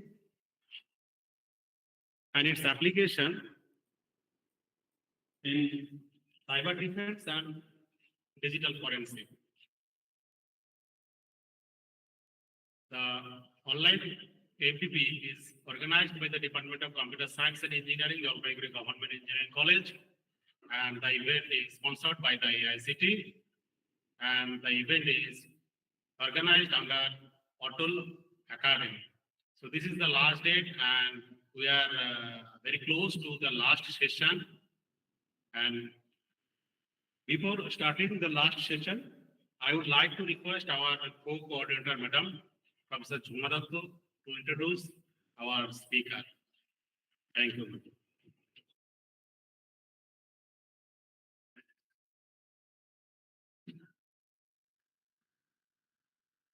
Thank you, sir. Good evening to all. Now I would like to introduce Mr. Santan Dotto. Mr. Santan Dotto is a seasoned data science professional with 40 years of industry experience in data science, artificial intelligence, and software engineering, having worked across India and the assistant vice president in the analytics and AI domain at HSBC, where he spearheads the development of cutting-edge data science products and solutions for the bank. Mr. Dotto holds a master's degree in data science from the University of Illinois Urbana-Champaign, USA, a bachelor's degree in electronics engineering and BSc degree in physics from Jadavpur University, India. He is also an alumnus of IIM Calcutta, having completed a postgraduate executive management program. In addition to his impressive professional credentials, Mr. Dotto has a noteworthy background in competitive chess.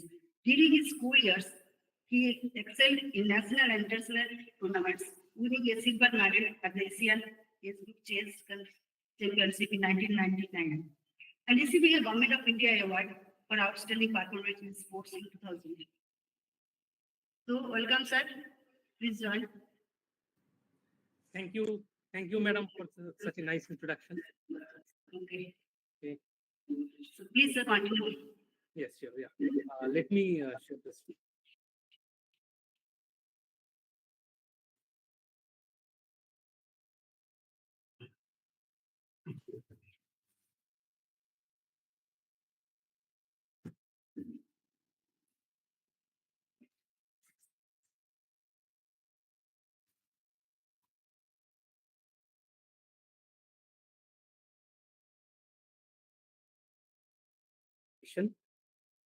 So I'm just due to bandwidth issue. I'm just camera here.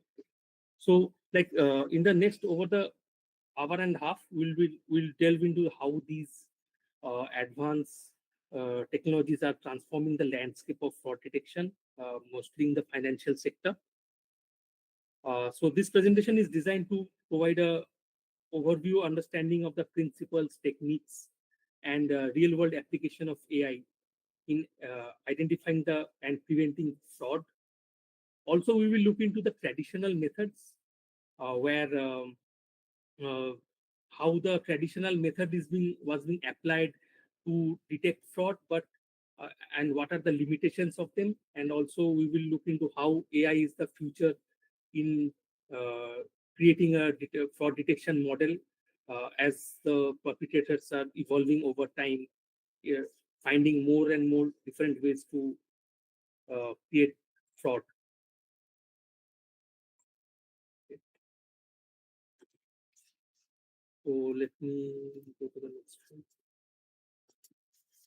So to outline like today's agenda, so we'll start with what is financial fraud. We'll try to understand and have a brief understanding of what fraud is and what are the different type of commonly used financial frauds are there, and we will then discuss what are the impacts of financial fraud. So financial fraud, it can happen to individuals as well as organizations. We will look into some statistics of how devastating it can be on the organizations from financial point of view as well as from legal point of view as well. When the regulations are being violated, organizations suffer significant damage in long term as well as in short term way. We will discuss that. Then we will discuss about the traditional fraud detection methodology. So mostly those are rule-based methodologies that has been in use for years, and we'll understand what is this traditional methodology and how why they were successful so far and why they are now failing, and we need a better way to combat uh, fraud. And then we will delve into why AI is the future. So why artificial intelligence, machine learning needs to be incorporated to combat complex uh, fraudulent patterns that are being missed by the traditional way. Next, we will look into some sample demonstrations of like how a fraud detection model can be implemented, and then we will at last we will look into like what are the future trends in the fraud detection, in which area we should be focusing on. So that we will also briefly look into it. So firstly, we have to understand what is financial fraud. Sport involves an intentional act of deception or concealment of material information to achieve some kind of unlawful financial advantage. So the intent is to defraud. So this like this kind of distinguishes it from unintentional errors or accounting mistakes. So here intentionally a deception is being done. So that is the first part of financial fraud. Next is a serious breach of trust. So what happens is uh, when a financial fraud often involves a violation of trust within an organization, like suppose between an employee and an employer, or in an external relationship between maybe a broker and a client, or like within in business and the investor. So there is an ethical breach, and also that also undermines the confidence in the financial system. Like someone is misleading in investing in certain stocks on or on certain mutual funds, and then their investors are losing their money in certain companies.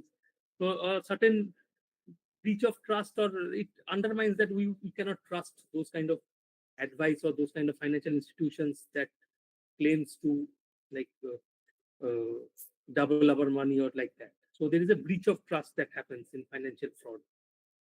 And and this financial fraud has a diverse range of illegal activities.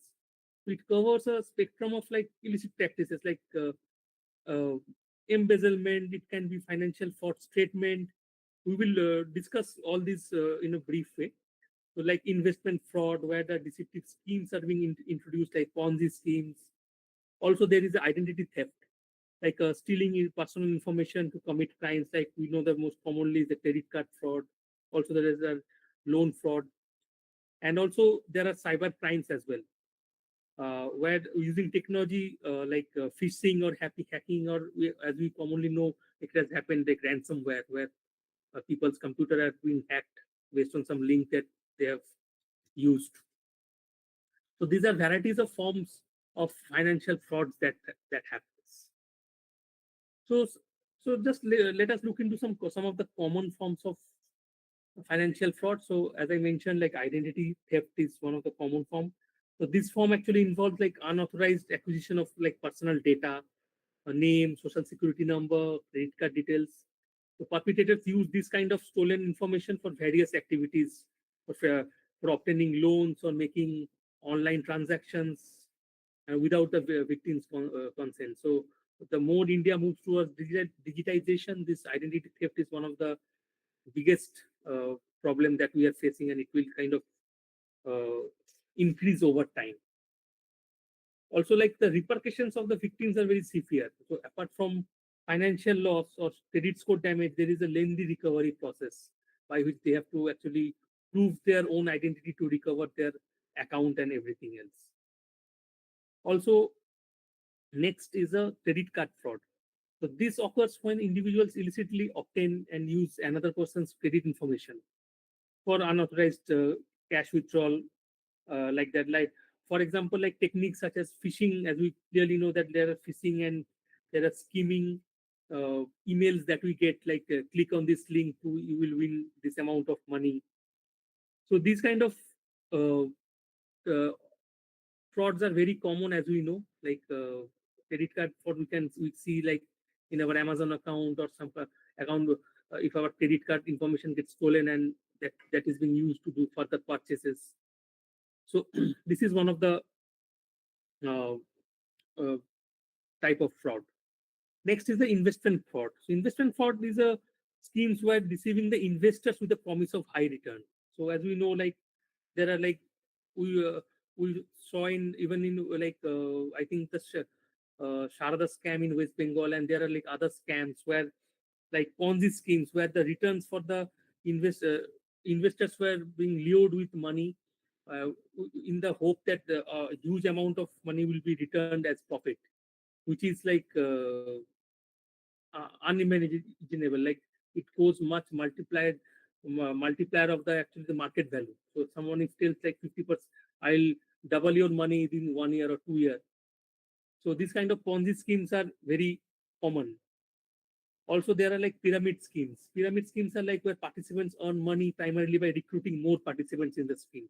So there is no value addition. It's just like uh, the only way to make money is to involve more people into the scheme into the pyramid. So it's kind of a scam. Also, we have like another investment scam is investment fraud is pump and dump scheme where uh, people artificially inflate the price of some stock and then with some misleading statements, and then they purchase the stock at a lower price and then sell it at a very higher price. So this kind of this is a very advanced level of investment fraud.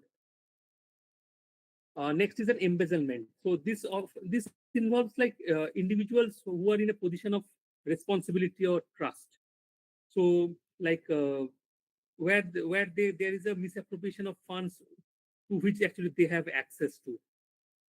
This form of fraud is like not only like it's insidious, but it's also there is a breach of trust. So we know that like there are many companies. It happened like Satyam and other IT companies that has happened where the like in the senior management they have embezzled funds for wrong purposes and misled the investors. So this is one of the embezzlement fraud. So next is a very common type of fraud that I have also mentioned, like a wire fraud. So wire fraud involves like phishing emails, advanced fee scams, like where also like business emails that has some suspicious links like that. So it's mostly like the use of electronic communications or like interstate communication facility fraud. Those are broadly defined as wire fraud. The next is the bank fraud. So bank fraud is this is a very broad category. So this category actually has a, like it's an illegal means to obtain asset, funds, or other property owned or held by financial institutions. So it's like one is a check kiting. So where like there is a when a check is being issued to a financial institution, so there is a time required to clear the check. So the perpetrator creates a fictitious amount within the bank, and they know that before the check is cashed in, they will take away the money and the check will bounce back. So in that way they have earned the product and without paying any money. Next is the mortgage fraud. Mortgage fraud this involves like misstating or misrepresenting liabilities or other elements of a mortgage transaction or to obtain a secured loan. So while to obtain a loan, like giving false statements or some liability secured to secure it, giving some liability that actually does not exist. So this kind of fraud is mortgage fraud. So this is also like very common. So that is why most banks actually do like extra scrutiny of the customers while before giving any loans. And the next one is a very complex form of financial fraud actually. So this involves like disguising the origins of illegally obtained money.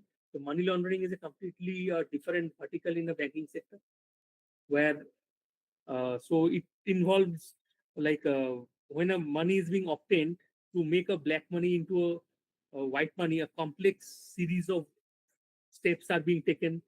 So like it involves like using a legitimate business, and also there is a concept of layering, where the concealing the source of fund is done through complex set of transactions of maybe another person. And also at last, like integration of the money into the white economy. So this is also a kind of financial fraud, but it's a very complex and a separate topic in itself. So these are the common types of frauds that you can see. There are many as well, but we will just understanding of what financial fraud is. So now next we will move into uh, what are the impacts of financial fraud. So we'll first look into like uh, what are the impact on the individual. So this is very understandable. Like the victims of the financial fraud, they can suffer from severe financial losses. Like the identity theft can lead to an unauthorized transactions, a significant debt in the victim's name. So with the rise of UPI in India and other form of easy access digital transactions, so this kind of we are seeing this kind of frauds are on the rise. Also, like beyond financial laws, individuals often face like lengthy and stressful period to restore their credit and then recover their identity. So the emotional toll can be significant. And victims, as I mentioned earlier, may feel violated and mistrustful of the financial institutions. So they might completely abandon the digital system after like having this kind of uh, devastating financial loss, or this kind of, if someone faces this kind of fraud.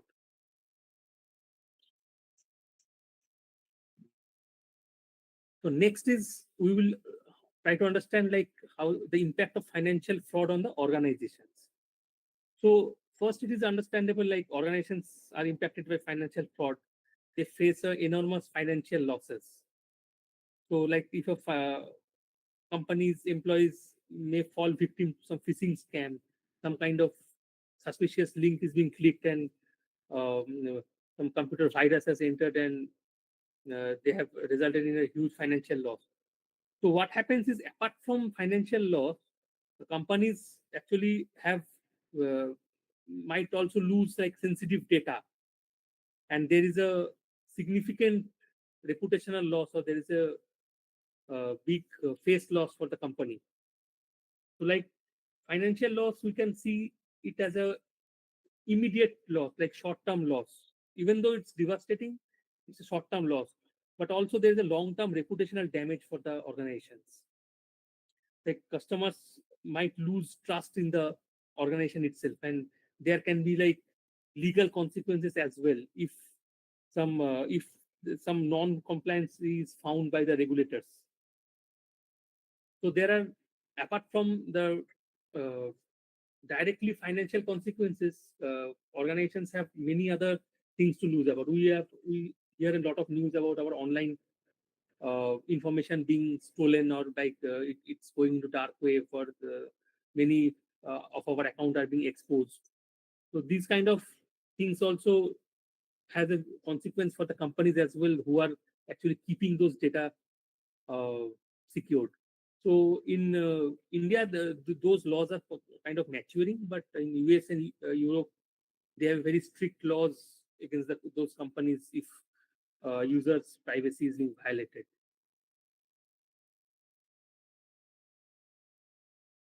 So now next we will look into some statistical data, like what has happened in real life in the recent surveys. So according to some PwC's Global Economic Crime Survey, 59% of the Indian organizations actually experienced financial fraud in the past 24 months. So that is a like very big number. And actually it is much higher than the global average of 41%. Also, 40% of the affected companies reported losses between like $50,000 to $100,000. So that's a significant financial toll, you can say. And 17% of the companies experienced losses between 1 million to $50 million. So which highlights the potentially like devastating impact on the company. Also, based on the survey, like one of the fraud is procurement fraud is also one of the top concerns by the Indian businesses, where 50% of them have respondents have said that like it is one of the vulnerabilities in the supply chain management, where like in procurement fraud, the supplier gives low quality material, or there are kind of other kind of transparency is being not maintained based on the amount that is being taken. And also, as we know that like cyber crime remains one of the top threats globally. So like 44% of the business leaders have identified it as one of the most important financial threat. Also, corruption and bribery also accounted for 33% of economic crimes reported in the survey, emphasizing the widespread nature of these kind of issues. So we can see that from these statistics that this is just from the last 2 years of data. So here, if any company which is like just kind of a startup, or where their financial backing is not very strong, if they face this kind of financial fraud and these kind of losses happen, then there is a high chance of them going to bankrupt, or like there's a huge threat to their business itself.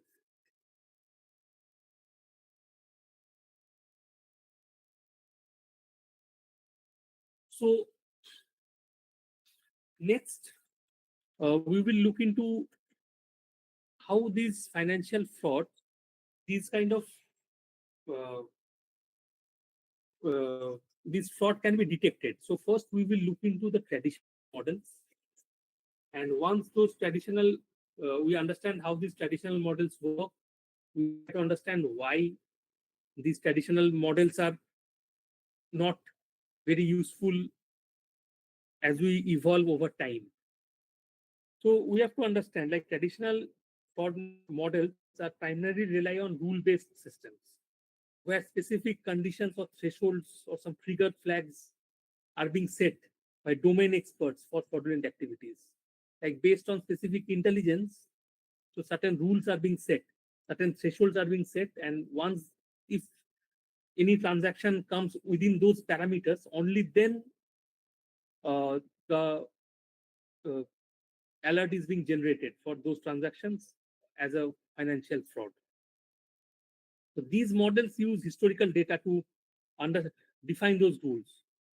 Maybe like such as transaction exceeding certain limits, or number of transactions happening between two specific individuals if the number of count is very high, or if the amount is much higher than the median amount of transaction that is being done by that particular customer. So some kind of patterns identified by the domain experts in this field, they create those rules. And once those rules are being if any transaction falls within those rules, it is being flagged. So like mostly like statistical methods like regression analysis are being employed to identify the anomalies of the based on the historical patterns. So as I mentioned, like these models often depend on expert system, where like human defined logic plays a role. And as you can understand, the traditional models require like extensive manual review. And there are one of the things is like there are like huge false positives that can happen. That is why a manual review is required, even though rule-based transaction is being caught. Then also manual review is required, because these rule-based models cannot, in a nuanced way, they cannot like understand like if some transaction is a fraud or not. So suppose I have to send money to some person, and instead of sending excuse me, instead of sending say maybe 10,000 rupees, I am sending them in 2,000 rupees in 5 phases.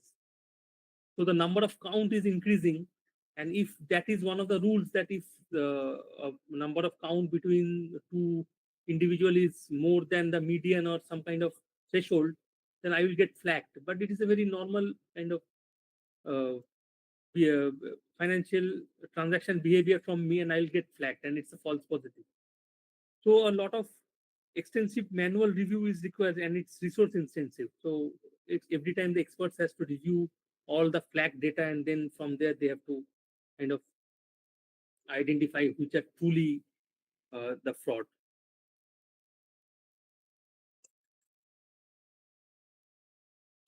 So traditional financial fraud detection models have like several limitations that I can say that affect their efficacy. So the first one significant drawback is their inability to adapt quickly to the like new fraud techniques.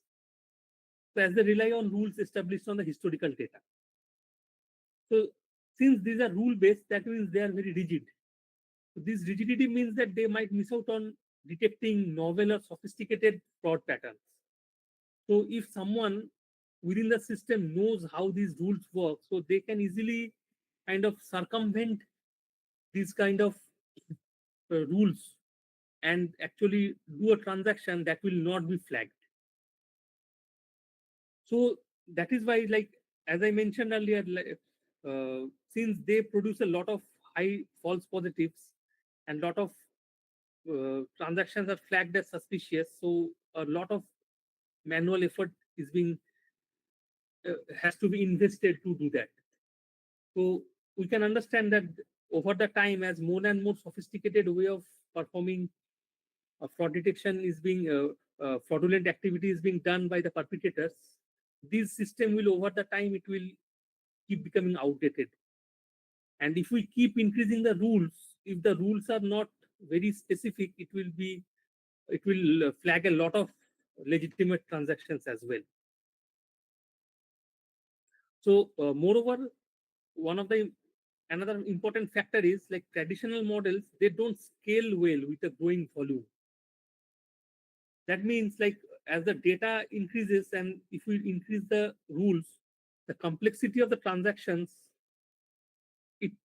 it can create a leading to a potential bottleneck in the processing speed, because rules are very complex to process, and if there is a large amount of data and it has to be applied on every rule, then it creates a lot of bottleneck in giving the final answer. Also, as we know that these detection capabilities are also limited to known patterns and makes it less effective for the adaptive fraudsters who change their tactics quite frequently. And so it becomes very quickly outdated. We'll look at some examples later where we can see like where it has actually happened. So lastly, these models also lacks that nuanced understanding of the context. So that is where the AI will come in. So where a particular kind of transaction is happening, so we are not looking at the person's behavior overall. Like we are looking at the transaction, and if that particular transaction is falling under certain rules, we are directly catching it. So it's not directly looking at a person's behavioral pattern as well, like from historical perspective. So if I am a huge spender, but I spend in a very normal way. Suppose, as I mentioned the earlier example, suppose I usually spend 10,000 rupees for certain thing, and I usually spend that. But if I am spending it in maybe 1,000 rupees 10 times, and in a different people I'm giving the money, that a number of transaction count is increasing, and in a very short amount of time, then this might raise a flag. But while raising the flag, they are not looking at the user and looking at his past behavior. That see this user has usually spent this amount of money normally. He's just spending it in a different way. So that kind of nuanced understanding is not present in rule-based traditional models.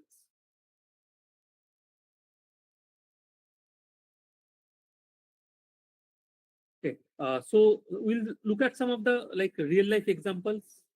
So one of the examples is in 2016, like Wells Fargo was embroiled in a scandal where employees created millions of unauthorized bank and credit card accounts.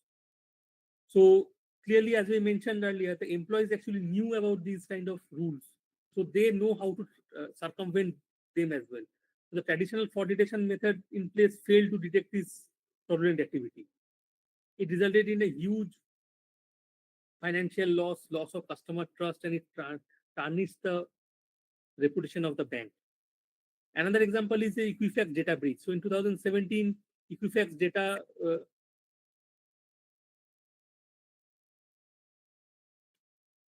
sorry, anyone speaking? Okay, yes. So in 2017, the Equifax data, there was a breach at the Equifax data where like 147 million people were exposed. In personal information of those people were exposed. So despite having traditional security measures in place, the breach occurred due to like the outdated system in place, and the fallout was substantial as legal consequences as well as long-term damage to Equifax reputation has also happened. And also, according to PwC's one of the survey, like 47% of the surveyed organization experienced fraud, and 53% of them have said that like those are like most disruptive frauds by external perpetrators who adapted to the evade those traditional detection methods. Also, a 2023 study survey by Association of Certified Fraud Examiners found that organizations with traditional fraud detection system had a median loss of around $200,000 per fraud case. So we can understand that that's a significant substantial financial impact that happens on the organization.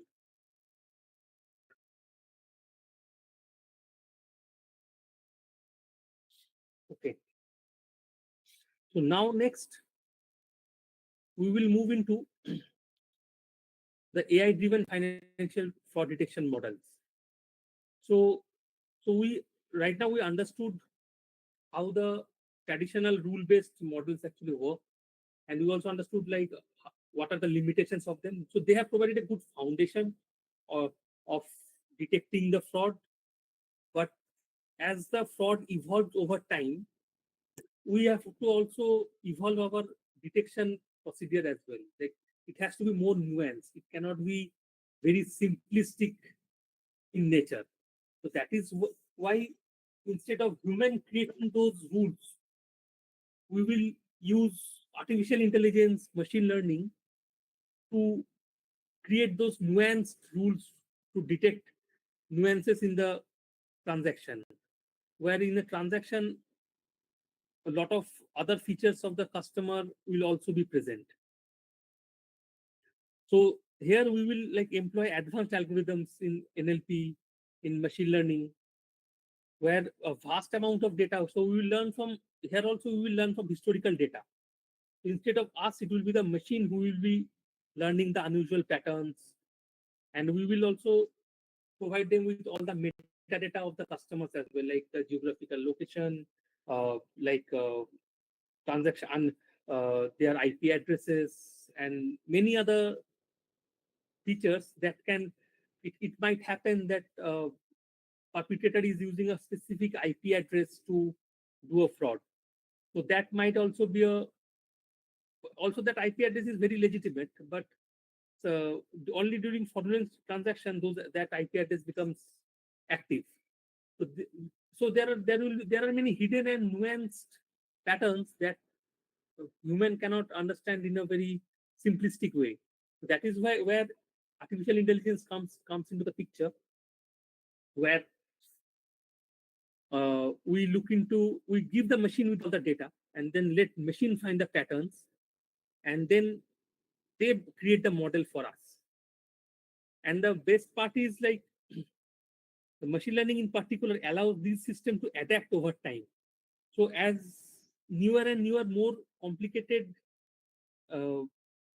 frauds is being done by the perpetrator, so those data is also being like included in the training over time, so that the machine learning model keeps improving. So from the we are taking a feedback over time. So once a model is being done, there is a feedback channel where with the as we go over time, the model monitoring, with a new data set, the model keeps updating. So that is one of the biggest advantage of artificial intelligence over the rule-based model.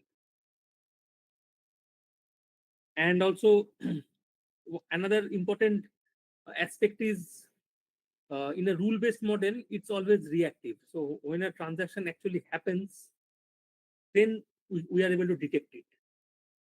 And in machine learning model, suppose there is a specific behavioral profile that we can see. Suppose a perpetrator has a very specific behavioral pattern, like very simple things, like they kind of do the transaction at maybe 2 a.m. at night, maybe from a certain geographical location, maybe using certain mouse clicks, maybe with certain kind of pattern that a usual transaction is not done. So even before the transaction happens, with machine learning model, we can actually pick that as a suspicious activity. So suppose instead of a customer giving password, if the password is being hacked, then it is like system generated. The hacker uses the system to generate the retrieve the password, but then the password input to the keyboard is a very different way than actually done by the customer. So if we can take those data that is available to us and incorporate them in the model, then any kind of deviation on anomalous behavior can be caught even before that has actually happened. So that is one of the great way of actually minimizing the losses. And also we can understand that if we get a more quality data set of fraudulent transaction versus non-fraudulent, the false positives also decrease over time. So the precision increases for these AI-driven models. So now we will look into more specific differences between the AI-driven model and traditional models. So I have mentioned it earlier. So first is like the dynamic learning, where the AI models learn from the new data, adapting to evolving fraud or patterns. This means that they can detect new types of fraud that weren't previously identified. So it is possible that a new kind of fraud which was not previously identified, but in the background, the behavioral pattern of the perpetrator was the same. So that will be missed by the rule-based models because they rely on the predefined rules, which are very straightforward and simplistic. And they also don't get updated over time unless a new kind of clear pattern of new fraud is emerges. So that is one big advantage. The second is also like the pattern recognition. So AI models excel at recognizing complex patterns. So machine is very good at understanding complex, non-interpretable patterns that the human mind cannot understand. Those anomalies across like large data sets that cannot be directly captured by the rules.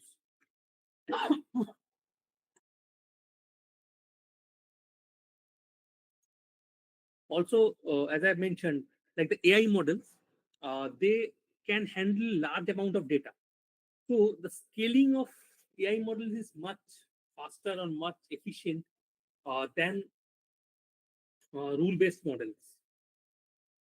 This is because when an AI model is being implemented, then the patterns, the algorithm that is being done, that does not change, and they kind of look directly into the data, and whatever is being predicted by the model, that becomes the answer. But for the rule-based model, if more rules are being added, the complexity increases, and that each rule is being applied on every data, and this leads to more complexity. And as well as there are, as we know, that a lot of false alarms get generated for rules-based model.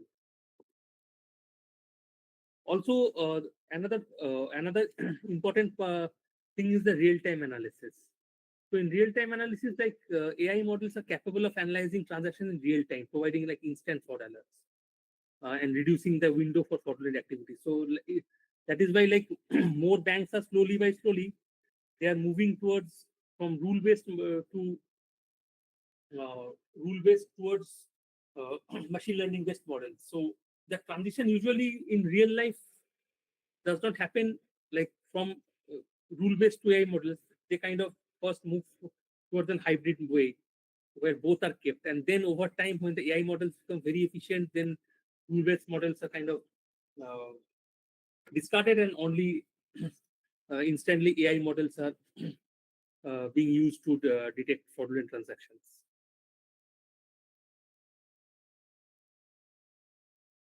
And as we also know, like it reduces the false positives by a very uh, huge amount. Like so, reduction of false positive is one of the main headache in the rule-based models, where the basic rules actually gives a huge number of red alerts, flags a lot of transactions, but ultimately, like we have to again uh, employ other methods to reduce it to a humanly level so that that can be actually reviewed by the SMEs or the subject matter experts.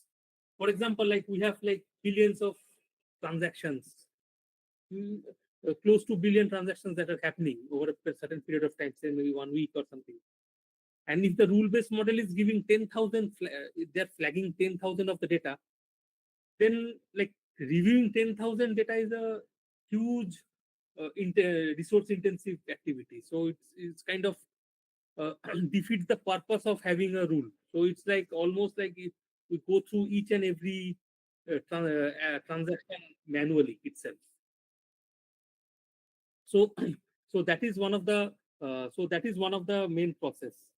What is happening is uh, what we do in real life where the rule based model is still in place, so we employ more sophisticated techniques to further filter out the processes that has already identified. Suppose like out of a billion data, a rule based process is giving 10,000 flagging 10,000 transactions, but 10,000 transactions is not possible to be reviewed by a SME or expert. So we further narrow it down with more complicated tools. So maybe we bring it down to around 200 to 300. And then that is actually possible for SMEs to review. So ultimately, those rules are not directly very effective. Since we have to, again, we have to, in the real life scenario, we have to like bring it down to a manageable level, like 200 or 300 very ultra sensitive way that is being has to be reviewed by the SMEs. But in AI models, in the accuracy level, we already know like there are high chances of like, having a less accurate. We know the accuracy of the model, so there is a high chance of that being actually a suspicious activity. So that is why here the false positives are quite low in AI models.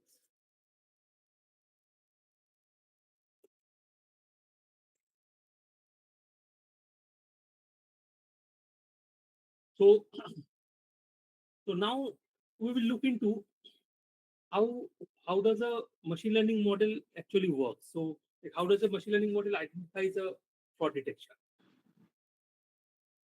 Here, the fraud detection method actually begins with the collection of the data. So the quality of the data here is very important. This is because the in particularly in the AI space, the more the quality of the data is there, the better the result will be. So if we get high quality data like labeled data, it can be unlabeled data as well. So if we get a proper data, so that is the first step to collect the data. So the more data we have, the better it is to train the AI.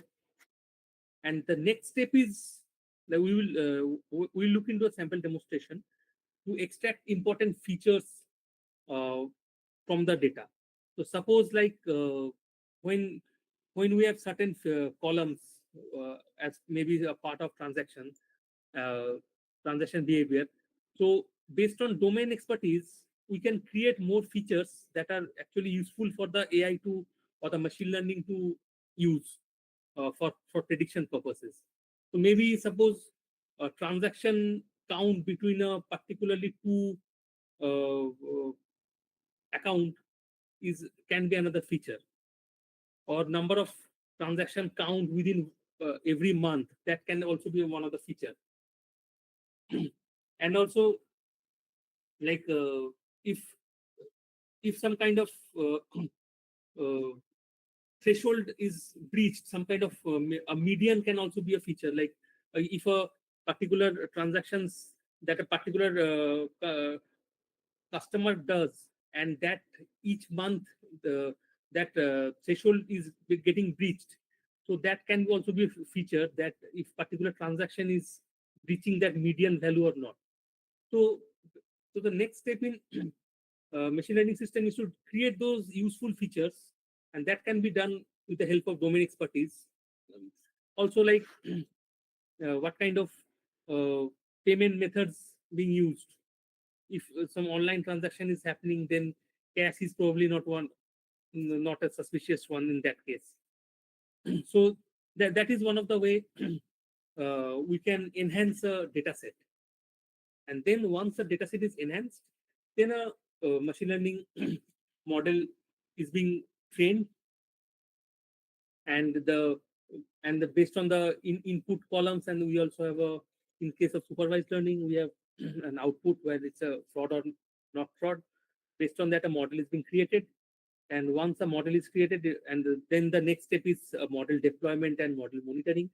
So what happens is there is a model monitoring phase is one of the important thing that actually kind of distinguishes AI models from the fixed rigid rule based models, because here there are many parameters that are being monitored over time, the accuracy, precision, F1 score. So those parameters are monitored over time, and uh, in various phases they are being monitored, like in a particular season, in a particular out of time period, whether they're performing well or not. So if there is a deterioration uh, in the model, then there is a periodically the model is being retrained with the new data. So so what happens is if newer kind of fraud are being done, so suppose there are some fraud that has happened and the machine learning has not been able to capture it, but it has been detected, it has been labeled by experts as a fraud that has already happened.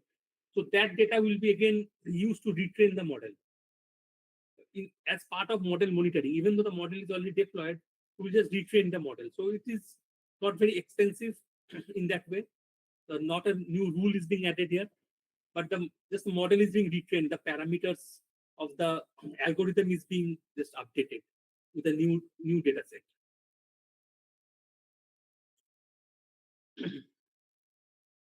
So here just we will look into a sample demonstration of a machine learning based fraud model. So like we'll look into like fraudulent credit card transactions.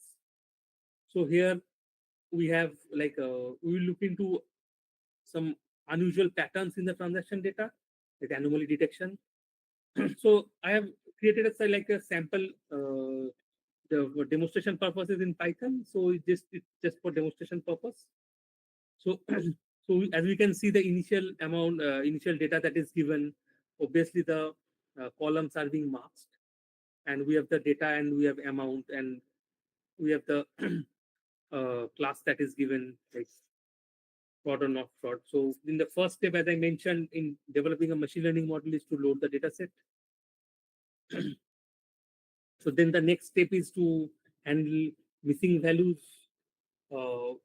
If there is a missing value, there are many ways to do perform missing value imputation, and so that is a totally different aspect as well. So here we have to look at the data distribution of the particular column that is being where the data is being missed.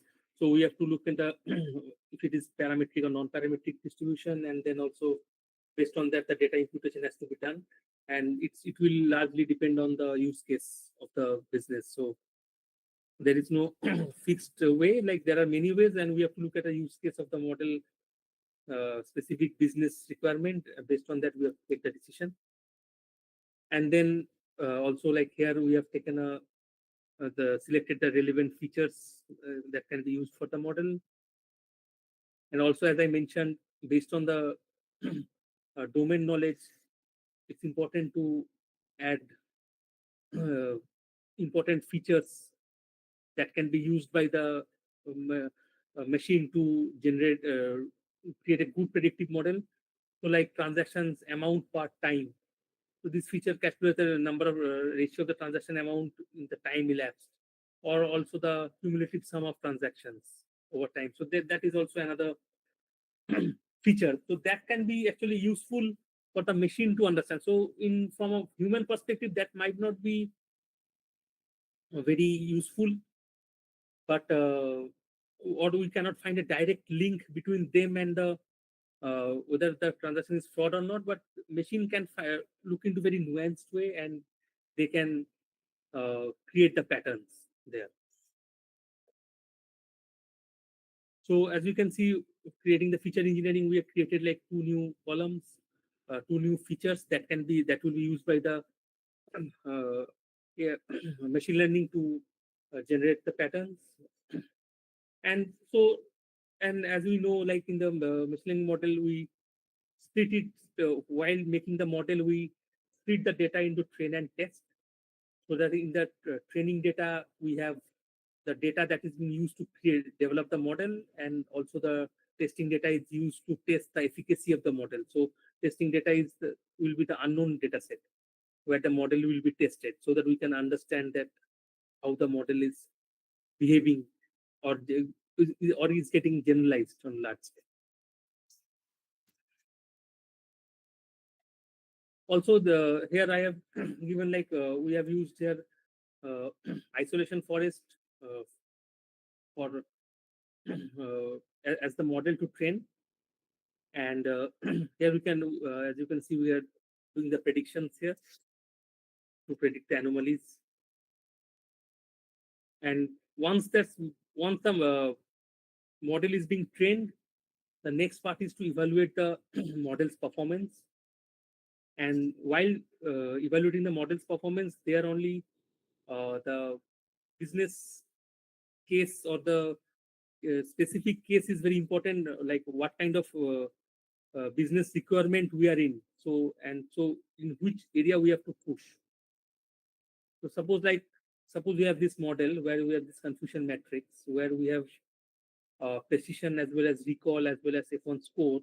So where to be predefined precision is like when a model is predicting a certain category for a transaction, whether fraudulent or non-fraudulent. So how much accurate that prediction is. So that is called precision. And on the other hand, recall is the ability of the model to actually locate a fraudulent transaction among the entire group. So suppose like there are maybe 100 fraudulent transactions, and I am able to detect 17. So my recall score will be 0.17. That means out of say 100, I am able to recall correctly, I am able to detect 17. And maybe I have proposed like 20 will be fraudulent, and out of them only 17 is correct. So that means my precision is close to 90%. So my accuracy, I am out of 20, I am 17 is correct. So that precision is very high, but maybe the recall is very low. So that is why to balance this precision and recall, we also have an F1 score, which gives a balanced metric for the model. So F1 score is nothing but it's a variation of harmonic mean between precision and recall. It gives a balanced score for the model. And now comes the important part as we look into the next So here also we'll look into the results, how to interpret the results based on the business requirement. We will understand. So we can visualize the result. And so now coming to the interpretation of the results.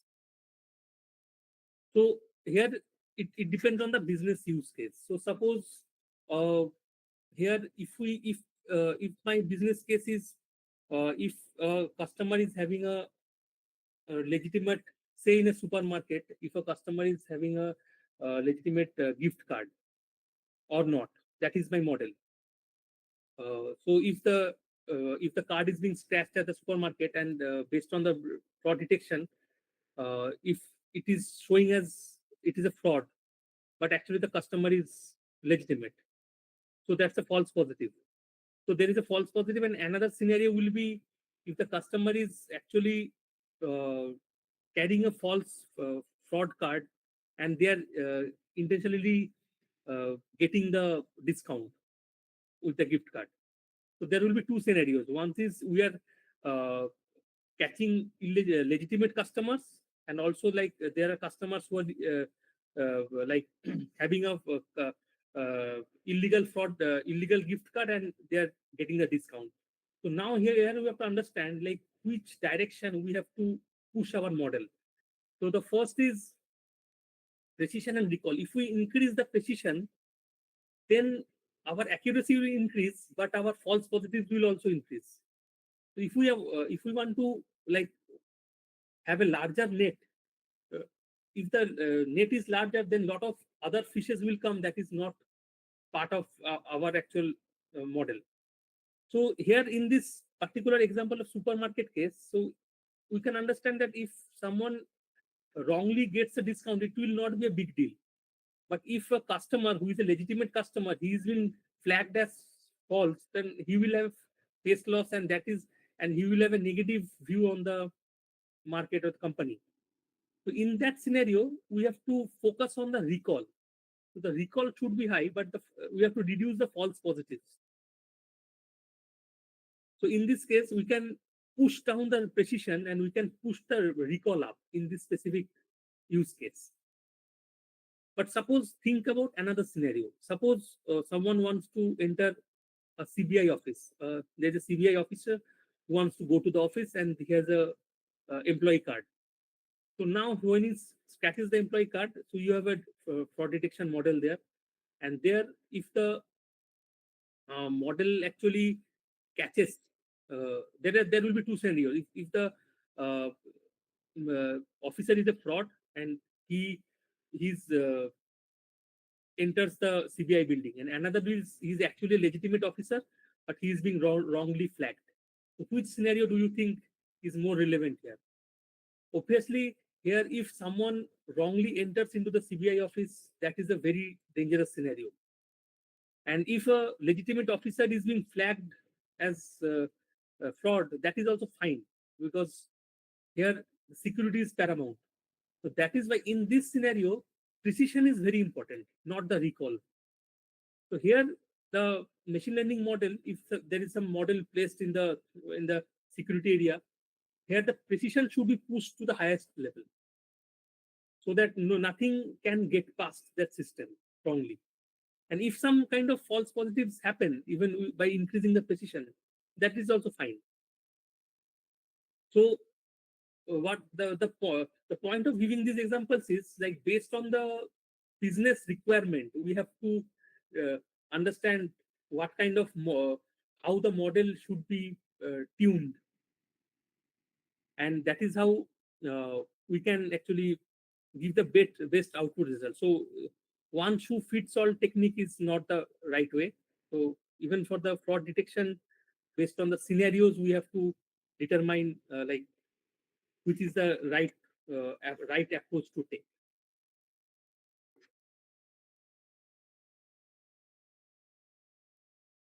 So next is we will now at the kind of end of our presentation. So we'll try to understand some of the future trends in the AI-driven fraud detection. So the first important thing, and that's mostly in the banking sector that we find, is the enhancement of the explainable AI. So what happens is when a machine learning model actually predicts something, they create a very complex set of patterns to detect that final output. But here we are dealing with real people and the real persons who are being detected as fraud and non-fraud. So then, if it is a rule-based model, there is a clear transparency. We know that these are the rules, and if these rules are violated, a person is being flagged. And then we can do the further investigation and all those things. But if if that person is uh, justified, like if the flagging of that person is justified or not, that is very difficult to explain in the case of AI, because we know this is a model and it is saying as fraud. We don't know exactly why. Maybe there are like 30 parameters we have given to the model to train. And there are some complex patterns based on which this has actually happened. But somehow the machine has, based on some patterns they have identified, they are kind of using it to flag that particular person. And so that is how that is the main challenge we are facing from a banking perspective, I can say, like explanation perspective. So the explanation perspective is very difficult in the case of AI. So that is why, like even in the banking sectors, many explainable machine learning models are being used so that the regulators can be explained clearly on those models. And very complex neural network models are people are very like apprehensive to use because they are not very much explainable. So as we move forward, as things get more complicated and more nuanced, uh, form of fraud detection models will be required. We have to focus on like more explainable part of the AI, so that even persons who are getting flagged, they can even sue the organization that they are being uh, kind of the model is biased in some way. So bias is another important factor that has to be tackled based on explainability. So that is one of the going forward. That is one of the important things. And also, the second is, as I mentioned earlier as well, like using AI to predict and not just detect. So, like to anticipate fraud is one of the excellent thing about AI. So, like based on behavioral pattern, if we can understand that there is a high chances of this kind of pattern actually creates historically has created it leads to fraud, then even before that the fraud actually happens, we can actually track or internally we can flag those kind of customers and prevent that particular fraud from happening, so reducing significant potential losses. So these are like one of the top two future trends that in the AI driven fraud detection, but there are like many other aspects as well. They are like faster like latency or scalability as we get more and more data into our fold. So those aspects as well are becoming very important. And banks are also like moving towards cloud-based services to build their solutions. So these are the kind of the future trends that are there in the fraud detection space. So that is all from my end. I think I am. If anyone has any questions, we can discuss.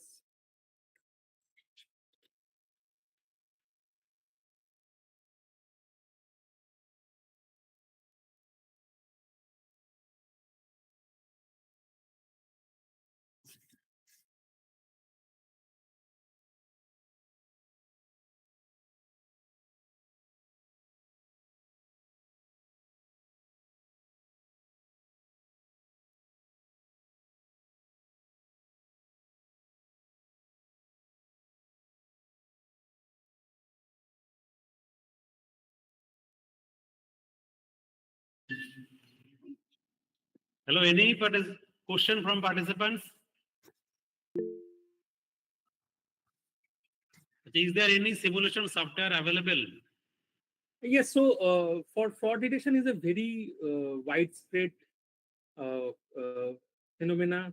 So there are many companies there who are providing specialized services for fraud detection, and we can see in the internet there are many companies who have created their own solutions, own softwares that can be incorporated by the companies to prevent fraud for them. Sir, I have a question, sir. Yes. Sir, your session is too much helpful to us. Actually, I am working on machine learning. So, using machine learning model, if I want to apply the fraud detections, okay. So, I have convolution neural network concept. Okay. Mhm. So, how much of knowledge needed for applying how much of knowledge of AI is needed for applying in case of fraud detections? Can you tell, sir? So Can you I just can comment in the last sentence? I could not hear the last word what you said. So, if I want to apply artificial intelligence knowledge in fraud detection, so only using basic knowledge can I apply the fraud detections? Means only I know convolution neural networks, deep learning. So, keeping this knowledge, can I apply for fraud detections? Yes, so see, there are a couple of aspects here. So you can definitely apply it. So if you are doing coding in Python or even any programming languages, so you have many packages that are available that you can directly apply, even without knowing how those packages work. Like you don't need to understand how neural network work or how logistic regression work, and you can apply it actually. The problem that will come is trying to interpret the result. So if you get some result, so suppose you have a data, you have applied it, and you are getting a uh, accuracy level or some kind of data. How do you interpret it, or how do you take decision based on that? So that is the main problem that comes. So suppose your model is giving a prediction. So how much is it? There is a much at stake to take a decision based on your model. Then you need an in-depth knowledge to take that decision. So for general purpose understanding, or for you doing a small project work, you can definitely try with some uh, simple machine learning models, and you can do the experiments. But you have to go to the deep depth, otherwise you will not be able to take important decisions based on that. Like how confident are you? Do you understand the nuances of how it is being happening? So that is important. I hope Okay, sir. Okay, sir. I understood, sir. Thank you, sir. Any other question from participants?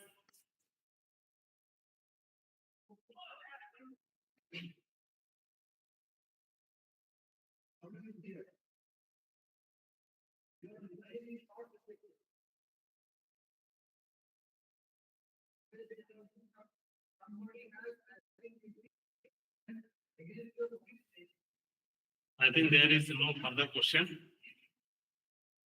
Thank you, sir, for your informative sessions.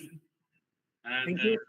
it was really very nice, because you are not in academic institute, still you have prepared so nice PPTs and presenting deep learning, machine learning, all these things, different models you have explained regarding financial fraud detections. That is really nice. I hope all the participants will get their new ideas to start their new research work. And whatever the PPT is there, I will share the PPT with all the participants. I hope there will be your mail ID. So if anyone has any confusion, they can directly contact you through email. Sure. Thank you. Thank you, Mr. Shantan Datto, once again. Thank you. For your time. Thank you, sir. Thank you. Thank you for inviting. Thank you. Thank Thank you. you.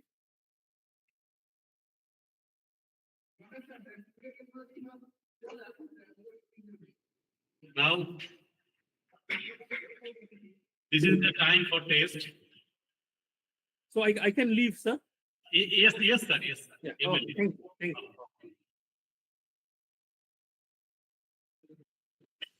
So now we are just going to share the link of the Google form through which we will take the test.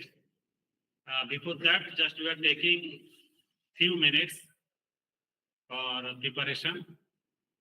So whatever the link is there, that will be available in the group. And you have sufficient time, I hope, to respond. Thank you.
Sir, test link.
Sir, everyone is waiting for the test link. Can we have to wait in the meeting, or we can receive the link on the group?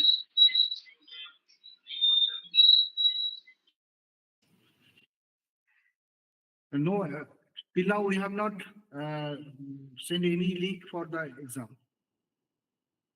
We are preparing it. Okay. Sir, feedback link is given in the ATAL portal. We have to give there.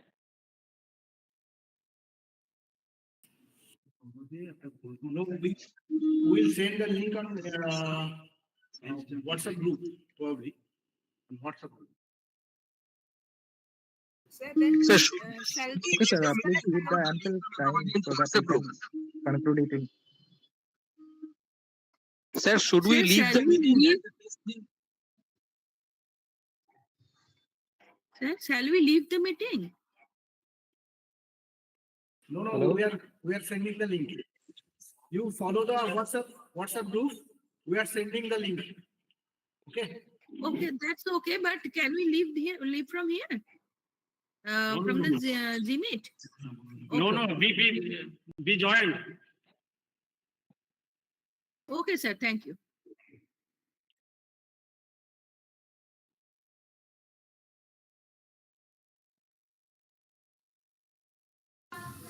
Sir, what is the test timing? Means how much time it will be given for test? 1 hour, 1 hour. 1 hour. Okay.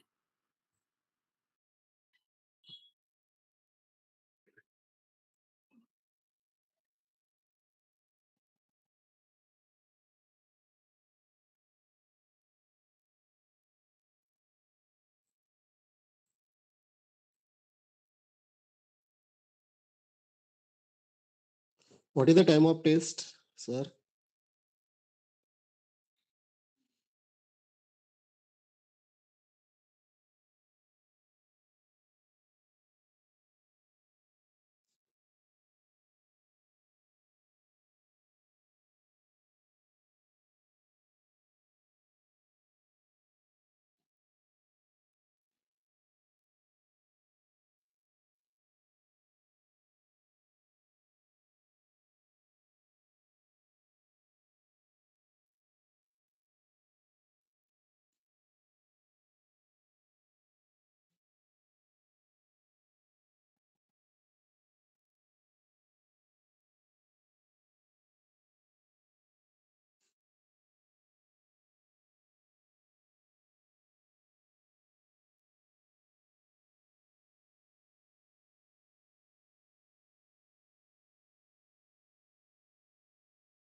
Good evening, sir.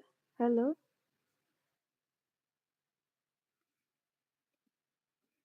Hello. Yes, madam, please. So test link is given. So I have completed the test. Is there any feedback link? Yeah, we'll come to that section after completing of this test. Okay. You will share in the group only. Yeah, of course. Okay. Thank you very much.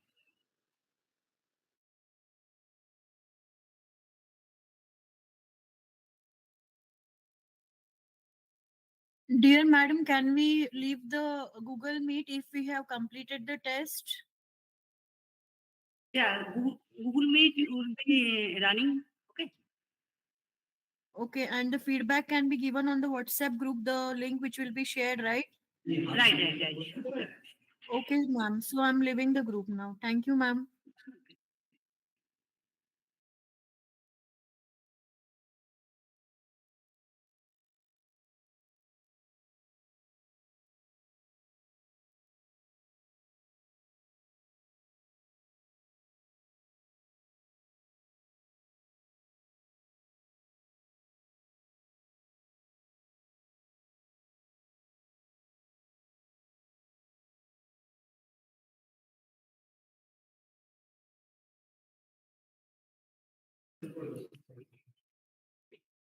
Hello. Hello.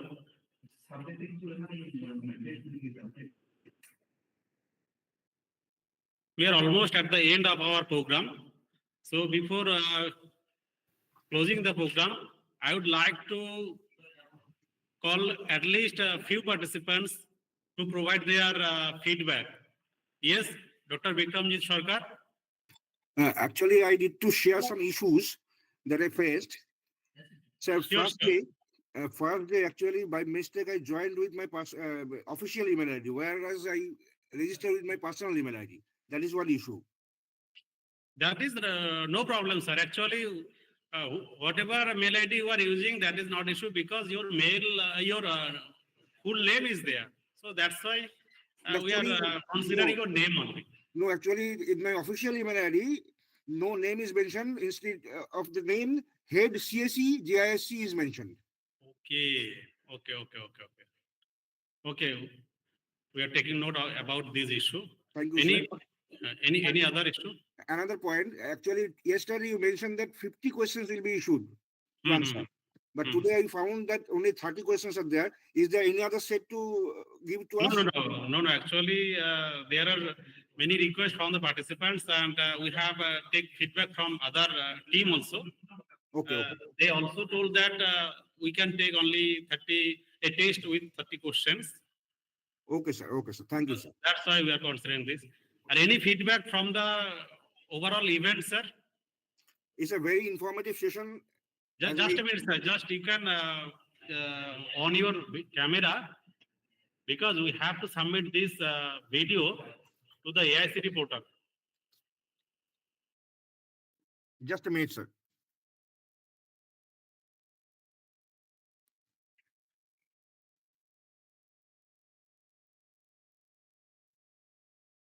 Am I audible? Visible, sir? Yes, sir. Yeah. Sir, actually, I found this entire session very much informative, and there are certain issues that the researchers can concentrate into and take their researches into the some further level. That actually, that is the main point I liked in your FDP, and all the resource persons were very good orators. They explained their topics very clearly to the participants, and I hope these entire sessions will be beneficial for all the participants in their future endeavors. Thank you for your nice feedback.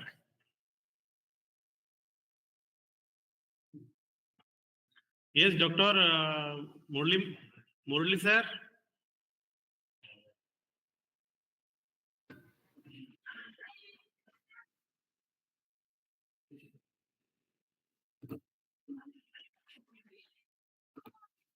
Yes, sir. Am I audible? Yes, sir. Yes, sir. Yes, You are sir. audible. Good evening, sir. Dictate your affiliation and name. Okay. My name is Dr. Murli Manohar, and I am assistant professor in Madhav Institute of Technology and Science, Gwalior, Madhya Pradesh, India. So I have gone through all the sessions of, and I would like to express my gratitude towards the organizers of this FDP. And I was very much the content was very much beneficial. I hope it would be beneficial for everyone, because the cryptographic concept, the machine learning concepts, and the blockchain, everything was explained by our experts, the renowned key experts in this session. So everything was very informative, and I would like to have such sessions in future also. Thank you, sir. Thank you, sir. Thank you very much. Okay, Professor Muhammad Rahmad Ali.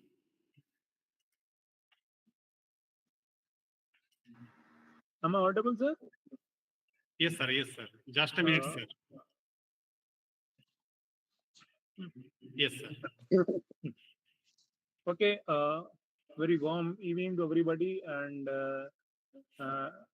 to the organizers and everybody. My name is Mohammad Rahmat Ali, assistant professor in ISL Engineering College, Hyderabad, affiliated to Osmania University. Basically, I will congratulate all the team of the organizers who have organized the session very well, on time, and very compact. Thank you, sir. Second thing, my research domain area is of cybersecurity and digital forensics and towards virtualization.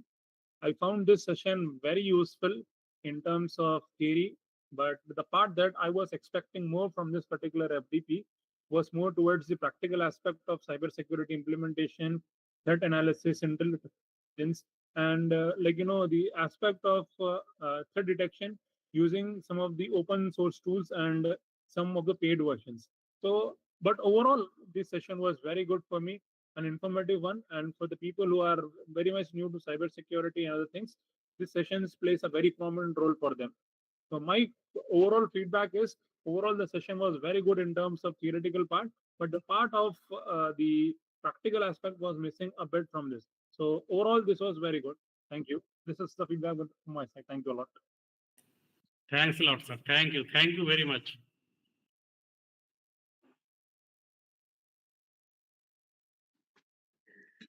Hello, sir.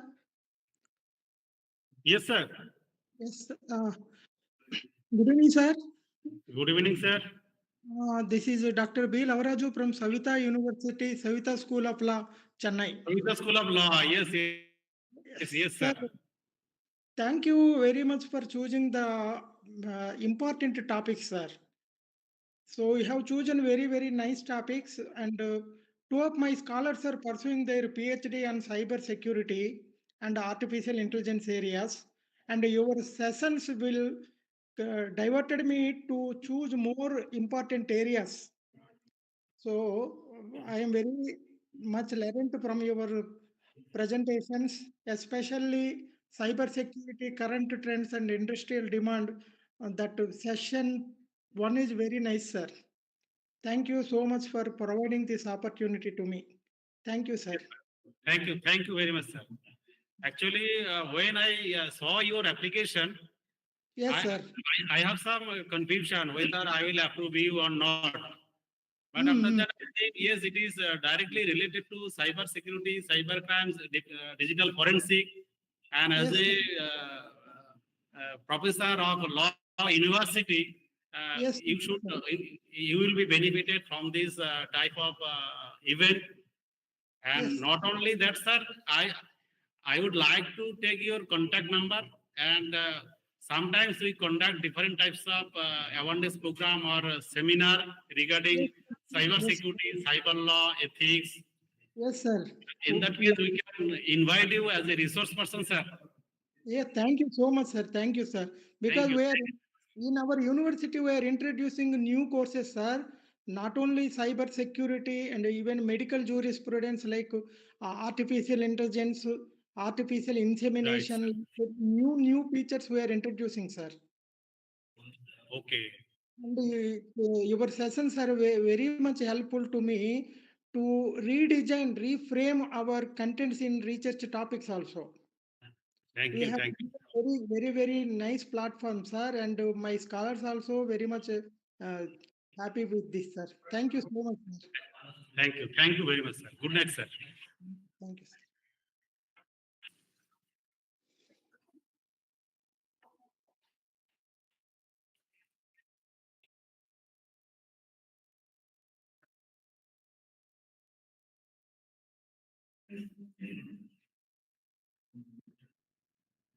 Professor Rajesh Kumar.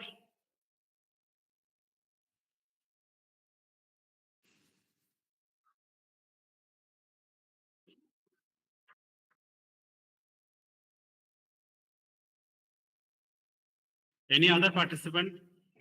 Feedback from any other participant? Dr. Anamika Singh.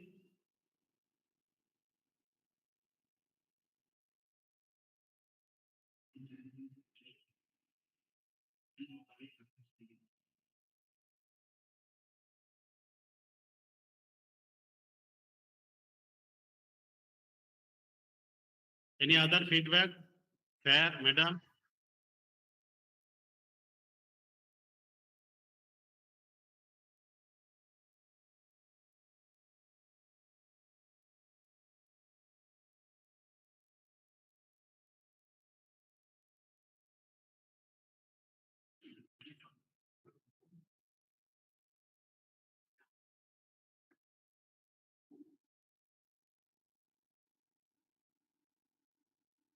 Dr. Tripuresh Devsena.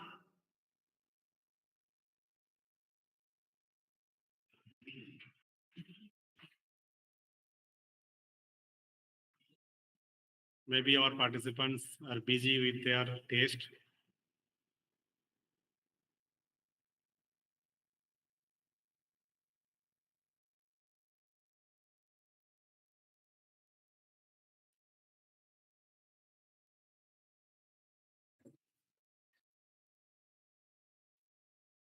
Professor Sumana Kundu.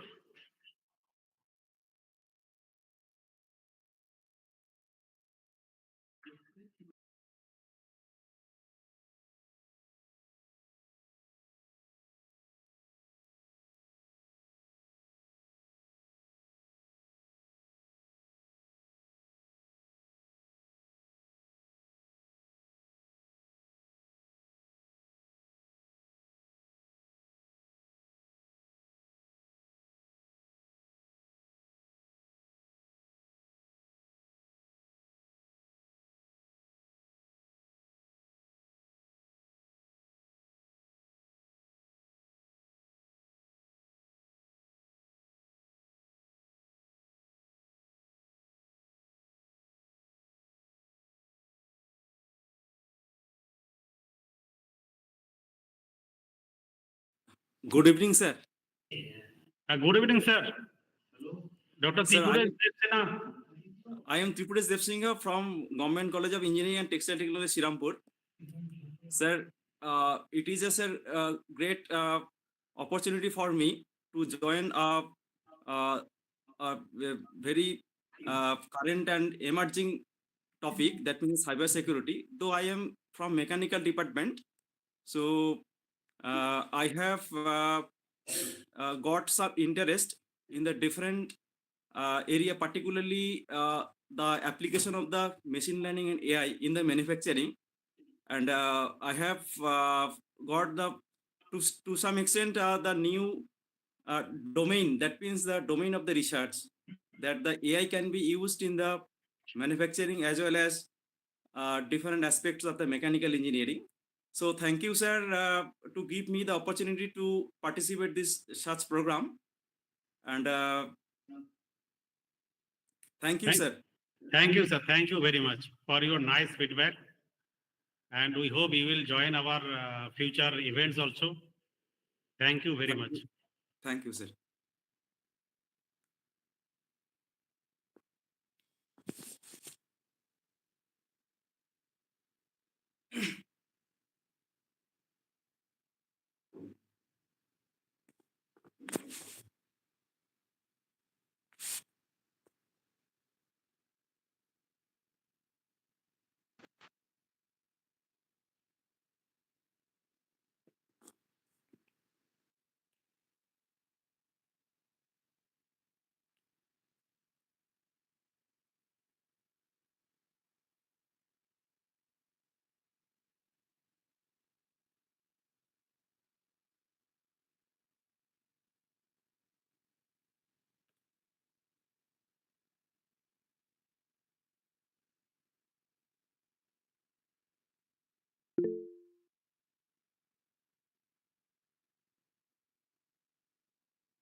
Sir, feedback in ATAL portal can we provide tomorrow or today have to submit?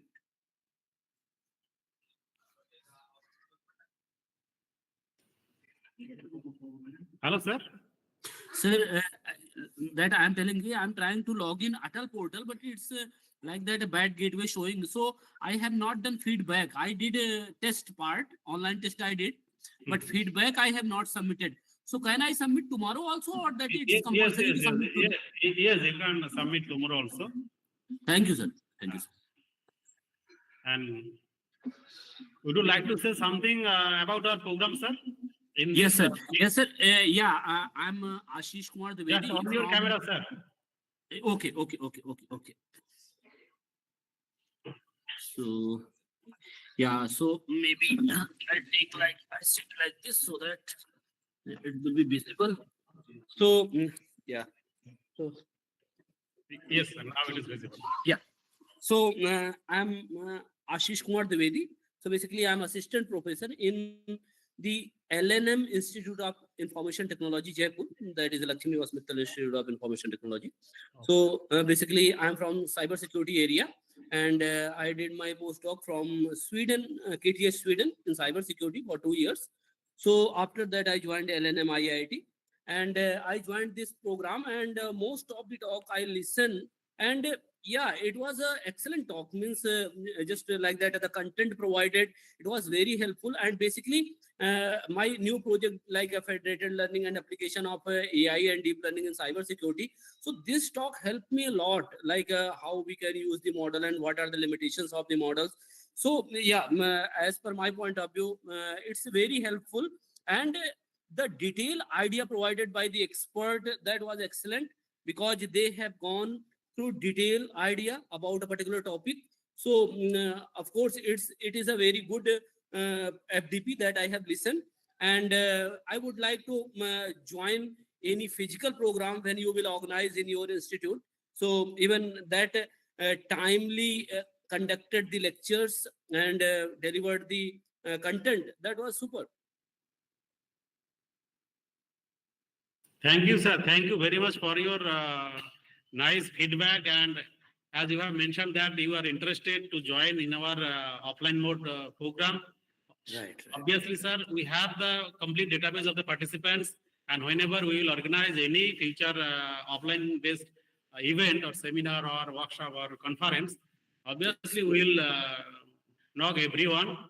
So it will be very nice if you come to our campus and if you attend our offline program also, sir. Yes, Thank sir, definitely. Definitely will get the chance, definitely will come. Thank you, sir. sir. Thank you very much.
Any suggestion from our participants to complete the exam?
What's the measure of the time? Closing soon.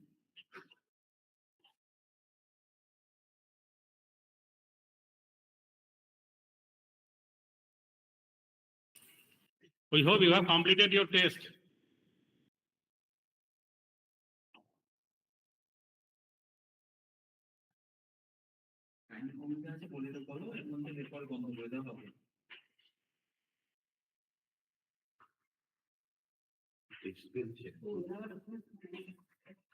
Dr. Sudip Mandal? Yes সোজা হ্যাঁ submit করে দিয়েছো test? হ্যাঁ একদম একদম একদম ওকে ওকে। বলছি সুভাষদা just suggestion একটা, যদি ইন ফিউচারে হ্যান্ডস অন করা যায় এগুলো নিয়ে তো it will be very interesting. Thank you, thank you. Actually, in smart computing as well as in cyber security, hands-on is really very, very important. And for that case, we have to organize it in offline mode. Only Yes. then it will be helpful for all of us, because there are so many scope in not only smart computing but also in the field of cyber security. In that case, we should have sufficient number of hands-on, right? Okay okay thank you. Any other suggestion from participant?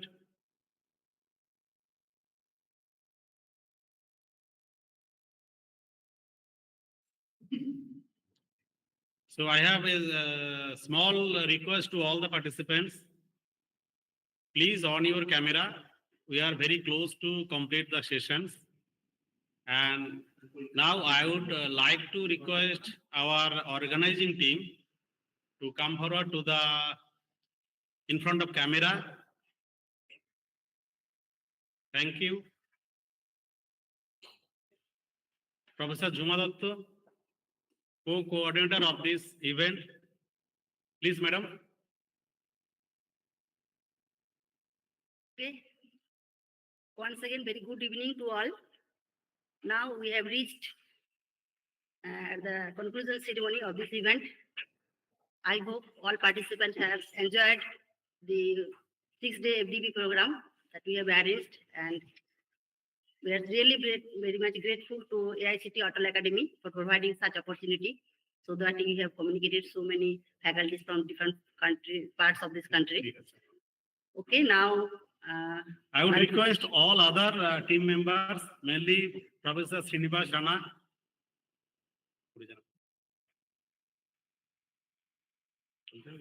Professor Srinivas Rana was the main system administrator for the entire program, and whatever Google Meet or any other recording or everything, he has looked after with a few students, volunteers. So, and other organizing teams, please come here. Ashen, chole, ashen, chole. Patnaik sir, Romit sir.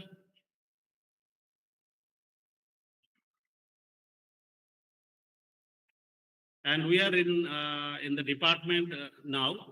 Actually, the whole program and entire during the event, we have launched everything from our department. We are here with some students member, and I would like to request our student member also.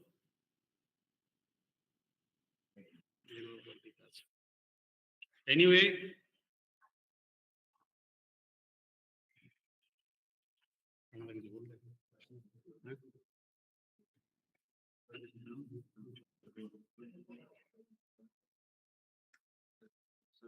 okay, now just before closing the program, I would like to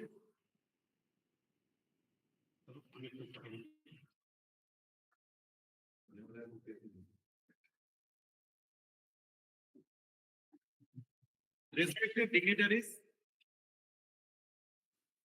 esteemed speakers, participants, organizing committee members, and volunteers. It is my pleasure to welcome you to the valedictory program of our faculty development program on smart computing and its application in cyber defense and digital forensics. Over the past 5 days, we have gathered here to explore the latest advancements and innovations in smart computing, cyber defense, and digital forensics.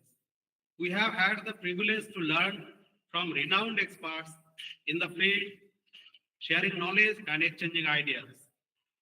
This program aims to enhance faculty expertise in smart computing and its applications, foster collaboration and networking among academia, industry, and government, develop innovative solutions for cyber defense and digital forensic challenges.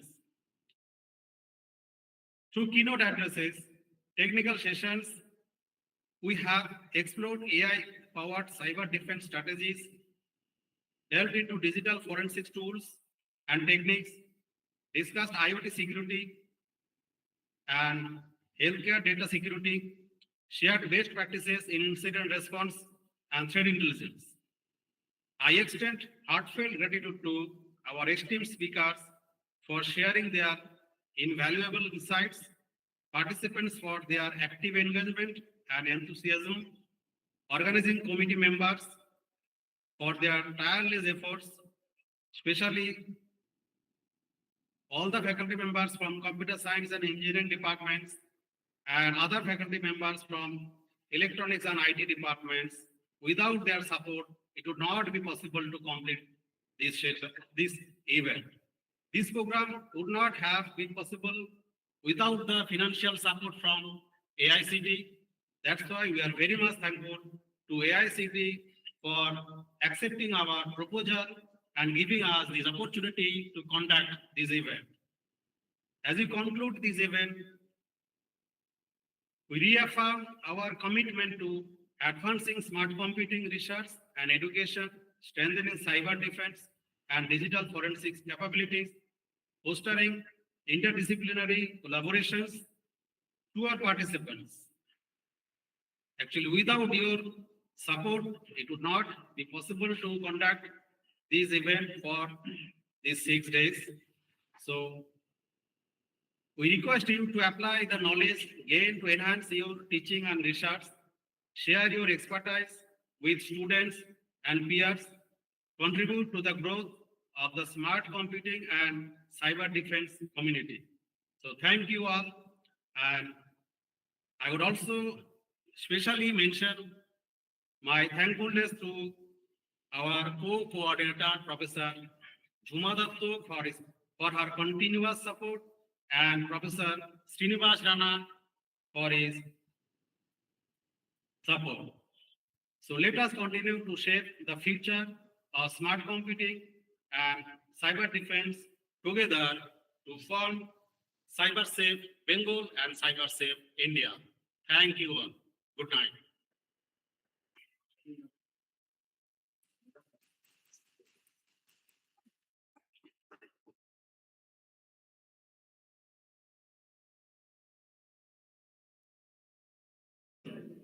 Okay, so we are now announcing the official closing of our event.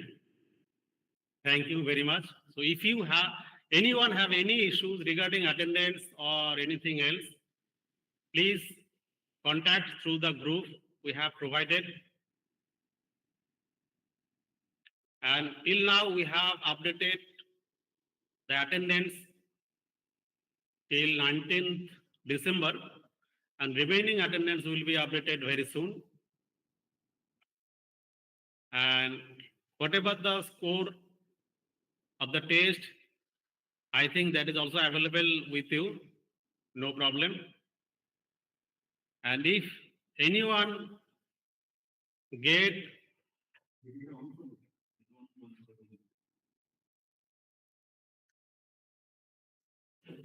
some marginal score, then we will take your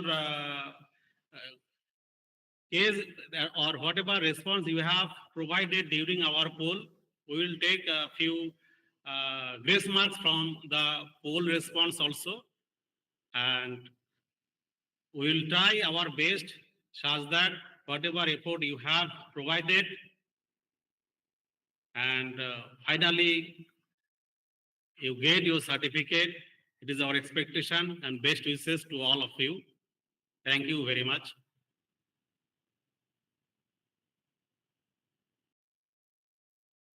Now you may leave.